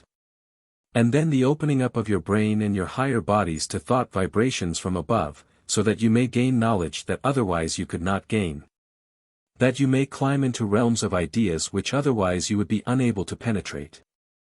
For one thing that keeps back our progress more, perhaps, than any other, is that we do not realize our inner inherent greatness. If you would only think of yourselves as living more out of this world than in it. If you would try to realize what I know I have often said before, that your birthplace is the mental plane and not the physical, that your native atmosphere is the atmosphere of ideas and not that of physical phenomena. If you would realize that by birthright you belong to that higher world, and that all that is necessary is to give time and thought to come into communication with it, how much more splendid would become your lives, how much swifter your evolution. It is not as though you had to create a medium of communication you do not possess. All you have to do is to throw into active working power apparatus already built up in the numberless incarnations that lie behind, and only awaiting the necessary touch to throw it into movement. Your mental body at the present stage of human evolution is no mere cloudy thing, it is definite and organized, even although its organization will go much farther than it has yet reached. Your astral body, in the most of you who are fairly cultured, who are reasonable and thoughtful, is an organism which is ready to work to a very considerable extent, if only you will make for it an opportunity. But if you are always rushing down into the physical vehicle, if you accustom yourself to work only through the brain, how is it possible for you then to know those subtler workings of the higher vehicles, those messages which come from above? And which might so ineffably illuminate your waking consciousness? Books, truly, give us one way of gaining knowledge. But greater than any book, surer than any printed leaves, more illuminating than any teacher who teaches with the lips and voice, are those messages that may come to you from the higher worlds in which you are living all the time, though your attention is not turned to them. All that I say to you is that you should turn your attention in that direction. That out of the greedy claims of the world today you should take if it be but one brief quarter of an hour to turn your attention to the higher worlds to which you so much more really belong. Do it, and you will find that those vibrations will gradually, slowly, assert themselves in consciousness. At first it may be a dim illumination, an insight into the meaning of favorite books which you never enjoyed before, a grasping of the ideas of your author beyond anything that in your normal study you had found. And then you will know that thought transference is going on from the higher mental worlds down to the physical brain, and that you are coming into touch with the mind and not only with the brain consciousness of others. But if in this world you cannot gain knowledge, even by the brain, without turning your attention to the things you study, then how shall it be that, in trying to understand the knowledge of higher worlds, you shall gain that without turning your attention to it, and that those subtle vibrations shall assert themselves in your brain, when you will not even for a few minutes free the brain for their reception? Methods of Unfoldment. I propose tonight to say something about the methods of unfoldment, meaning by that the way in which people may develop themselves as to the inner man, and so gradually acquire certainty and knowledge where at present they are puzzled and bewildered. For this new psychology that we have been dealing with will never be thoroughly understood until people can see and trace out that which gives rise to those many phenomena which are put together under the title of coming from the unconscious, without any kind of explanation. In the course of these lectures I have tried to show the different sources whence these phenomena arise, so that theoretically, as it were, you may be able for yourselves to classify them, to say, as you read about this or that phenomenon, that belongs to such and such a part of the nature of things, this to another part, and so on. But it is much more satisfactory, if instead of simply taking the theory to work upon and applying it, you are able, by your own perceptive ability, to decide when any new case arises, what is its real source. Therefore it seems to me useful to put before you certain lines of possible development, and the more useful, perhaps, because some of these lines are undesirable and dangerous, whereas others have been, if not perfectly successful, at least useful to those who practice them in quickening their development, even if in the present incarnation they have not time to complete the work. We must first consider what it is which is to be developed, because the method will depend on the part of the nature in which development is sought. And we see that along two main lines human evolution will inevitably go, one the side of consciousness, the other that of the vehicles. The consciousness itself will be greatly unfolded, and show out a deeper, clearer insight, a fuller and firmer grasp. So that we shall have to deal with methods of development as applied to the consciousness. And that is in the most literal sense of the term a question of unfoldment. Because the consciousness has all these possibilities existing within it, and it is only a question of bringing them to the surface, just as a bud may unfold into the perfect flower. But it is not only a question of the development of consciousness in which we are interested.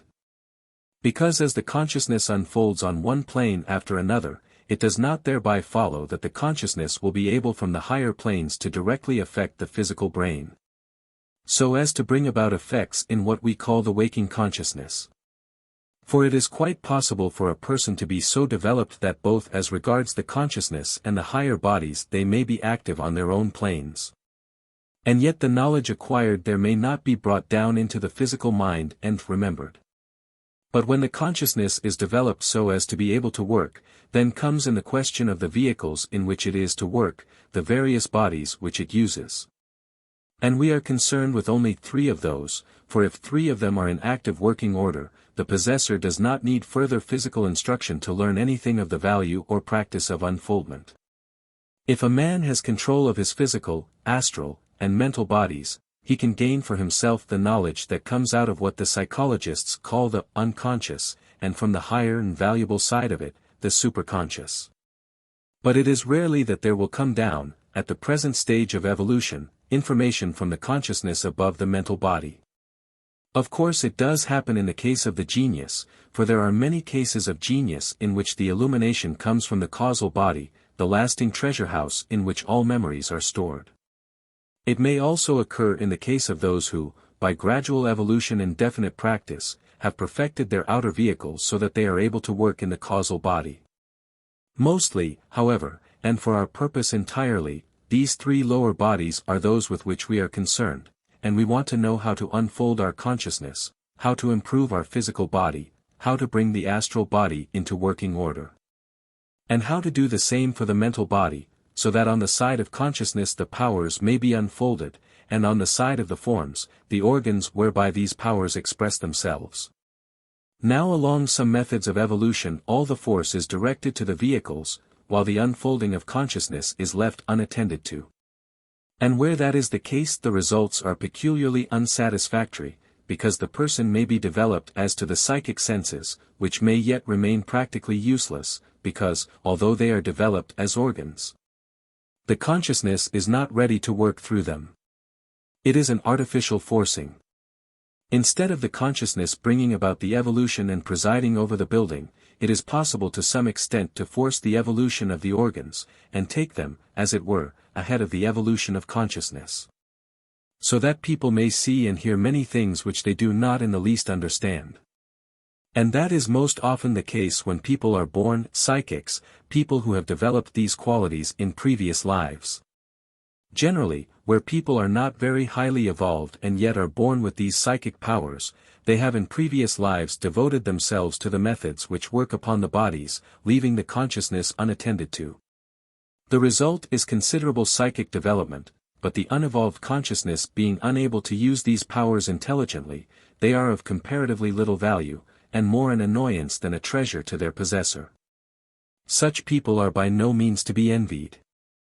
And if they end themselves possessed of powers that they do not know how to use, and which tend to disturb and distress them, bringing into their life a number of phenomena which they do not understand and cannot control, the only thing such people can wisely do is to set themselves to the deliberate unfolding on the side of consciousness, and so make up in this life what they have failed to do in a previous one. I think we shall most readily follow the methods of unfoldment, if I put briefly, first, the theory as it is held, especially in India, where these things have been studied for thousands of years. And secondly, the methods we find recommended amongst ourselves today. We may then see to which of these two great divisions of unfoldment the methods amongst ourselves belong. It is always advisable to have a complete theory, because then, when a new thing comes along you have a niche in which to put it, and as no such theory exists in the West just now, we must go to the East for one. And see how it bears upon things happening among ourselves. In the ordinary psychological science of India, a psychology many thousands of years old, there are two great forms of yoga, the Hatha Yoga, and the Raja Yoga, and under these two divisions all development naturally and inevitably falls. The theory of Hatha Yoga is this, that on the whole it is easiest to begin with the physical body, because then you are dealing with a thing of which you at least know something. That, starting with your physical body, you can bring it under control to a well-nigh incredible extent. That, as the physical body corresponds in its various parts to the organs of the higher bodies, it is possible to reach those organs of the higher bodies by stimulating the organs in the lower. So that, starting with the physical eye, you would gradually develop, going upwards, the corresponding organs in the astral body, thus developing clairvoyance. That, starting with the physical ear, you can, by stimulating that, bring about a corresponding growth in the astral body, and so hear things on the astral plane. That theory of correspondence is perfectly true. Our senses are not really in the physical body but in the astral, and the centers of those senses are in the astral body. All sight on the physical plane, before it conveys any knowledge to the inner man, the perceiver, passes from the retina back to the optic centers in the brain, and from those in the astral body to the corresponding centers which are really the centers of the senses. The brain is merely like a telegraph wire along which the message goes, you see, by the stimulation of these astral centers. That is the first thing to remember. But Hatha Yoga includes much more than the stimulation of the senses. It includes a complete control over every part of the physical body, so that all the muscles, voluntary and involuntary, are all brought under the control of the will. The Hatha yogi goes through a number of processes, many of them extremely troublesome and even painful, in order to bring under the control of the will every portion of his physical body. And, being taught also the correspondence in the astral body, he works up from one to the other in the way I described with respect to sight and hearing. There are in India a considerable number of these Hatha yogis, who are willing to show off their powers. They can do some very extraordinary things. They can stop the beating of the heart, or the working of the lungs, and many other things of that sort. And it is rather surprising until you know how it is done. Only when you have done all this, the question arises, of what use? Is it worthwhile to go through this long training in order to do things that, after all, you do not really want to do? The only thing in which you may say there is some use is with regard to the seeing, hearing, and feeling on the astral plane. And that they only attain to a very limited extent, and after the novelty of the thing is over, inevitably the man wants to go further and ask what it means. In many cases they are not able to connect together the centers in the astral body and the organ of the physical senses, so that they do not in many cases succeed in seeing or hearing as far as their brain knowledge is concerned. They go into trance, and when they come out of it they are as wise as when they went into it.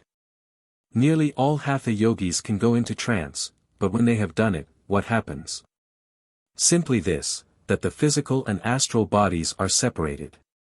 In some cases the astral body is at work, so that as far as that is concerned the man is having experiences, although they cannot be conveyed to the brain consciousness. Still, the fact that it is able to work is an advantage, because much may be learned on the astral plane which will filter down to the physical plane, not as memory, but as knowledge which gradually makes its way through. But in many cases when the physical and astral bodies are separated, the astral stays quite close to the physical, practically useless and asleep. So far as I can find, along that line no very great increase of knowledge is attainable. But one thing they do attain, and that is magnificent physical health. They develop a muscular strength and power of endurance, which enable them to carry the body through fatigue which would crush an ordinary man. They also develop, through the difficult nature of the practices they do, and the perseverance necessary to obtain any results, a great power of will. Now what theory lies behind that, as well as the correspondence between the physical and astral? When we look at it we notice this, that in the course of evolution consciousness has gone a little ahead of organs, and the working of the consciousness has brought about the building of the organ.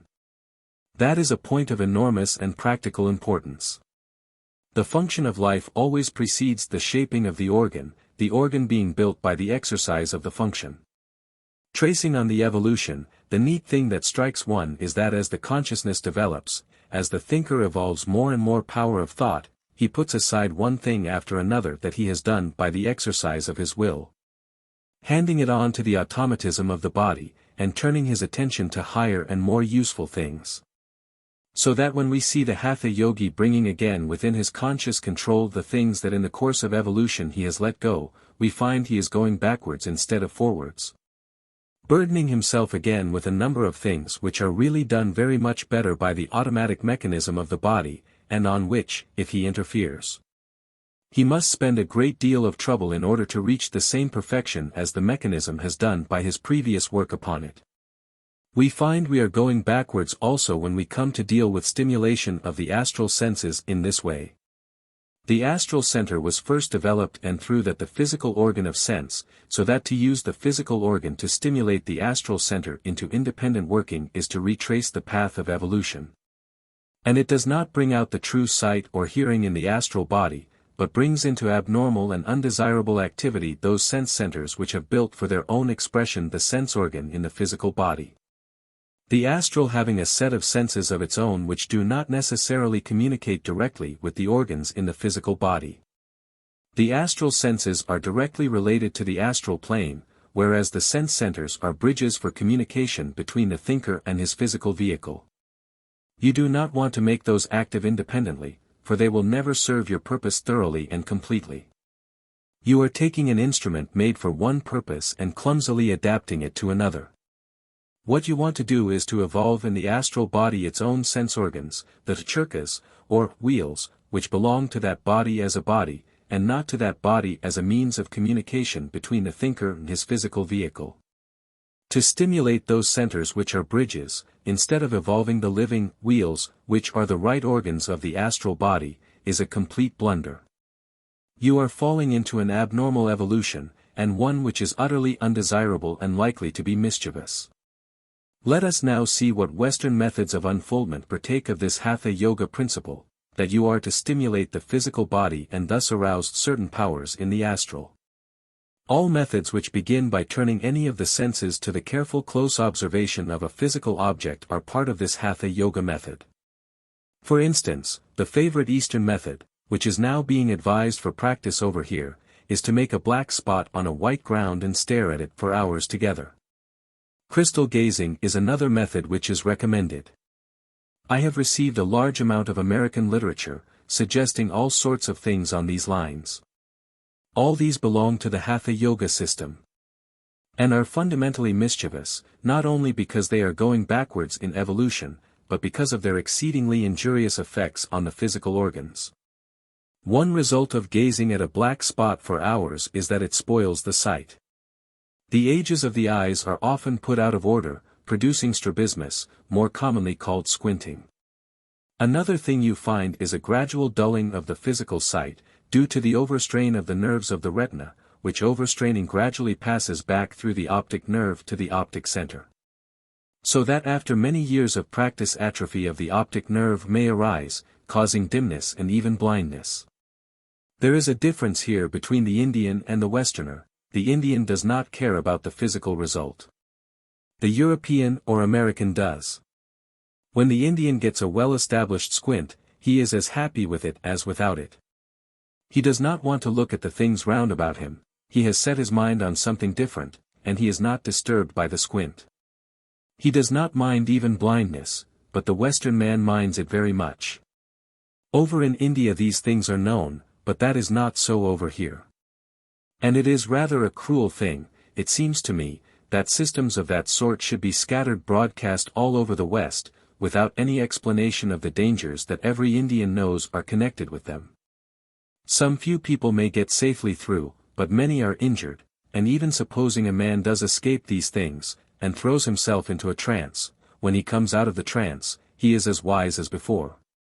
He has simply performed self-hypnotization, and doing that is of no value to the man who does it. So also with hearing. It is quite possible to hear sounds by breathing in a certain way. But it is only through pressure on the nerves connected with the ear, in the throat. People seem to think that doing this opens up the astral senses. There are many things like that which you can read if you like. But do not practice them. It is better to give them a wide berth. The fact that the people who circulate these things among an ignorant public do not tell of the effects likely to be brought about by these practices may be because they are ignorant. I do not suppose they do it maliciously. Crystal gazing, also, leads to nothing but the very lowest order of clairvoyance. I was once very much puzzled by a fact with regard to crystal gazing. I happen to know one of our members who has developed astral sight to a remarkable extent, and I asked him one day, for my information and amusement, to look in a crystal and tell me what he saw. He gazed at it, and turned it in all sorts of ways, but not a solitary thing could he see, although he worked at it for some time. The reason of this is quite clear when you come to think about it. The vision of the psychically developed man is not a vision which comes through a stimulation of the sense centers in the astral body, but from the chakras.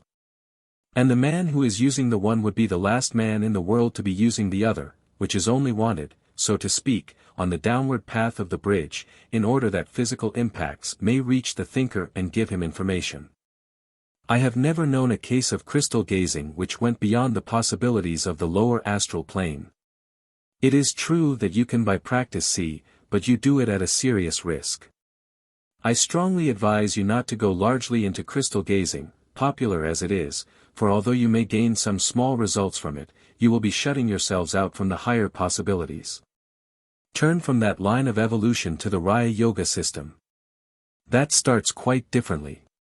It starts with thought, with a process of meditation. And before that process of meditation, which is the beginning of the Raja Yoga, there is a preliminary course to be followed by the man desiring to practice. He must to a certain extent have purified his physical body, not because he is going to use that body to stimulate the astral, but because, as the powers of the consciousness grow, they will work down on to the physical body.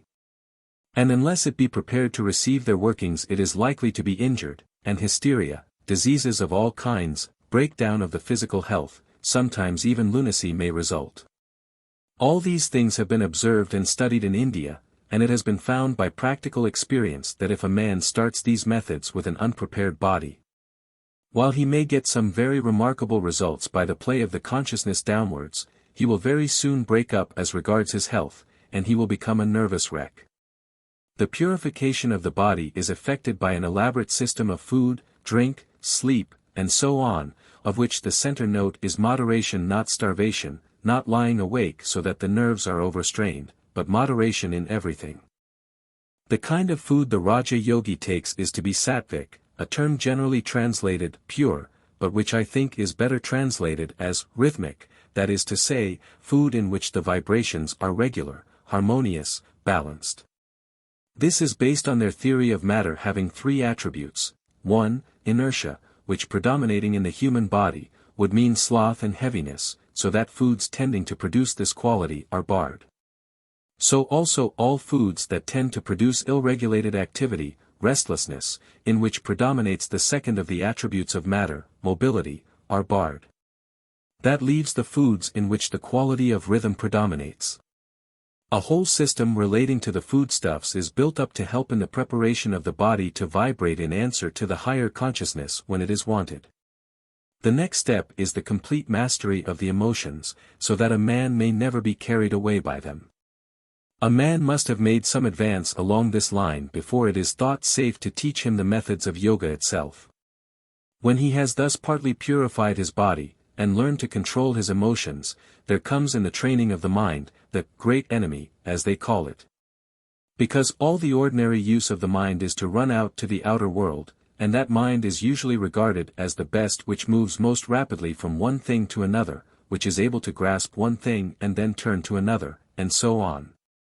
Now those qualities are exceedingly hindering when you come to the evolution of the higher consciousness, and the Raja Yogi turns all his efforts to the evolution of this higher consciousness, which demands the quieting of the mind, in order that it may shine forth. So his practice consists partly in the steadying of the mind, which is done by the use of the imagination to a large extent, a mental picture being formed and the attention fixed on it. Then withdrawn from all the picture but one point, and fixed upon that point finally being dropped so that the mind remains absolutely still. The difficulties here in the West with regard to this method are these, that the mind is more restless than it is in the East, by the line of evolution, and again, that people expect results too rapidly. The first result of trying to fix the mind is to discover that it is much more restless than you thought it was. A mind which thought itself fairly steady is found to be restless and all over the place, when it is ordered to fix itself on a thing which does not attract it. Then, again, you must practice this for years before you get a really satisfactory result, and that is a thing which seems rather long to the hurrying and busy life we find here in the West. If you have done it some lives before, you will do it soon now, but if this is the first life, it will be a weary task, but it is inevitably necessary if you desire to grow along the path that means wisdom, power and service. When the mind has grown fairly steady, so that it can be reduced to quietude and kept there without thinking, then comes the time when the higher consciousness asserts itself, and with that one enters on the real practice of yoga. In addition to the fixing and gradual emptying of the mind in this way, there will be considerable practice simply in concentration, keeping the mind on a single thought, not so much now on a mental picture as on an idea, and, as it were, sucking out of that idea everything it has in it, by a curious process in which the idea takes possession of the man. What really happens is that the mental body molds itself into the form of the idea, so that the idea becomes part of the mental body of the thinker. And when he can do that, those fixed thoughts mold and shape, and create the organs in the mental body necessary for the work which he has to do. When those organs are partially developed, then the thought power comes down through them on to the astral, and builds there again the organs that it requires. You see, you are coming down, along the true line of evolution. The higher builds the lower, and this more highly developed consciousness, having shaped the mental body, proceeds to the shaping of the astral. And as the man proceeds with his meditation and concentration day by day, the thought comes down onto the physical plane, and shapes the brain, also for the expression of the higher powers. And when the thought currents at last pour down, they find an instrument which is able to vibrate without injury.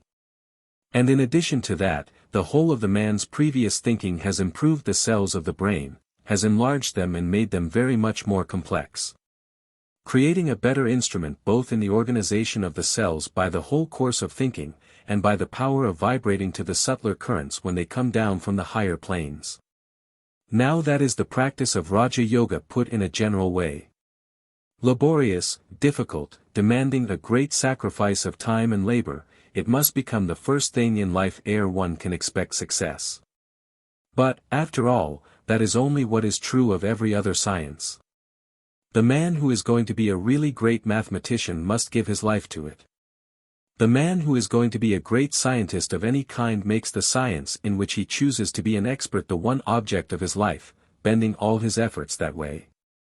And can you expect the science of the soul, hardest, most complex, and most subtle of all sciences, shall be mastered with less of effort than is given to the ordinary science, which works in the physical plane and by the physical brain? If you think of it, you will see that this only can be the rule of evolution here as elsewhere, that the man who would really be a Raja Yogi must make it the object of his life. And as he proceeds in this way, notice the sequence: consciousness unfolding first, and then the organs of the body shaped for its expression. That means that whenever the organ is able to work, the consciousness will be able to understand and master. It means that the man has evolved within, and so will be able to deal with all that meets him on the different planes of existence. And as he enters into one plane after another, he will find that the powers that he requires on that plane are evolved in his consciousness, and that none of the mechanism that has been created by their use goes beyond, in its power of response, the powers of the consciousness to understand. I grant that it is much more difficult than the other plan, but then it takes you somewhere. It really quickens our evolution and makes our lives nobler and grander than otherwise they can possibly be. It is the road of evolution traced by the divine will for the whole of humanity, and all that the Raja Yoga does is to quicken evolution. It does not turn aside from it, nor go against it. Along this line of meditation and of practice it is that the great teachers of the past have gone. It is the road that they have proved to be safe for human feet to tread. And the prize that lies at the end of the efforts is great beyond all speaking. I have been talking here all the time of this new psychology. But the understanding of that is as nothing, is but, as it were, child's play to those who are working for the evolution of these higher and nobler faculties. For there is only one motive that makes the strength, the courage, and perseverance to follow this toilsome road to its end, and that is the will to serve, and to become a channel of the divine will in evolution. You may tread part of that way with the desire to serve your separated self. You may find something of courage, endurance, and patience by the prizes of power held out to you along this path. But this also will fail as the difficulties grow greater. For the man who fixes his thoughts on power for the separated self is working against the divine will which works for unity, and although he may become splendidly intellectual, although he may develop to a great extent that body which for age after age is not born nor dies, he cannot touch the innermost life of the spirit, which knows no separation, but lives by unity alone. Along these paths of unfoldment I have mentioned, you are truly unfolding consciousness and form. But the highest path of all, on which the eyes of those who tread these paths are set, is that spiritual evolution which means the recognition that all lives are one and not separate, that all beings live but in the self, and the self in them. That knowledge which is of the highest, in which all are seen as one and not as others. So that the man who reaches the threshold of the spiritual world sees in that world himself indeed, but himself as part of a common, universal life. Realizes that all the forms that lie on the lower planes are his so far as his life and his powers are concerned, and that the one particular form that he has been evolving by his struggles and his labors is in very truth no more his. As a separated thing, than any of the other objects which he sees around him in the universe, whose life is one. So that it is not for him, as his eyes open to the greatness of the spiritual world, to see differences in those around him any more, nor to think of himself as other than they. The criminal in his lowest degradation to him is part of himself, and the form of the criminal is his form as much as his own highly evolved one. It is the glory of such a life that it can share any form, however low, however base or vile, and, pouring part of itself into that form, can raise it a little higher than by its own unaided efforts it could climb. That it is to be a savior of the world. To know no difference, to look on the saint and criminal with equal eyes, as both manifestations of the divine, as much identified with the one as with the other, perhaps even more with the lower than with the higher. Because the lower needs aid and effort more than does the higher and the more intelligent. That it is to be a savior of the world, to be wise, but only that the wisdom may go out among all the ignorant and make every ignorant man a little wiser because one has known. To go out among the foul and the impure, having gained purity, and make them a little cleaner because one has risen to the heights of purity, to learn, but only to share, to gain, but only to give. To rise to the highest in order to be able to touch most effectively the lowest. For this is true that the higher you climb, the more easily you can touch the lowest. Not by stooping down to them, but by feeling your own unity and identity with them. It is the part of the truly spiritual man to feel himself one with the sinner, and to share his own purity with him. That is what is meant by the spiritual life, beyond all intellect and beyond all enveloping form, that is the true glory of divine manhood, that the reality of the spiritual life. Worthless is all unfoldment, worthless all swift evolution, worthless all development, unless it subserves this one supreme end, to put an end to separateness. To think no more of others as different from oneself, but to know that the whole universe, inasmuch as it is in its Creator, is also in every life that is one with Him. To know that, as we share the divine life, we come nearest to every form in the universe, for true is it only of that which is of spirit, closer is He than breathing, nearer than hands and feet.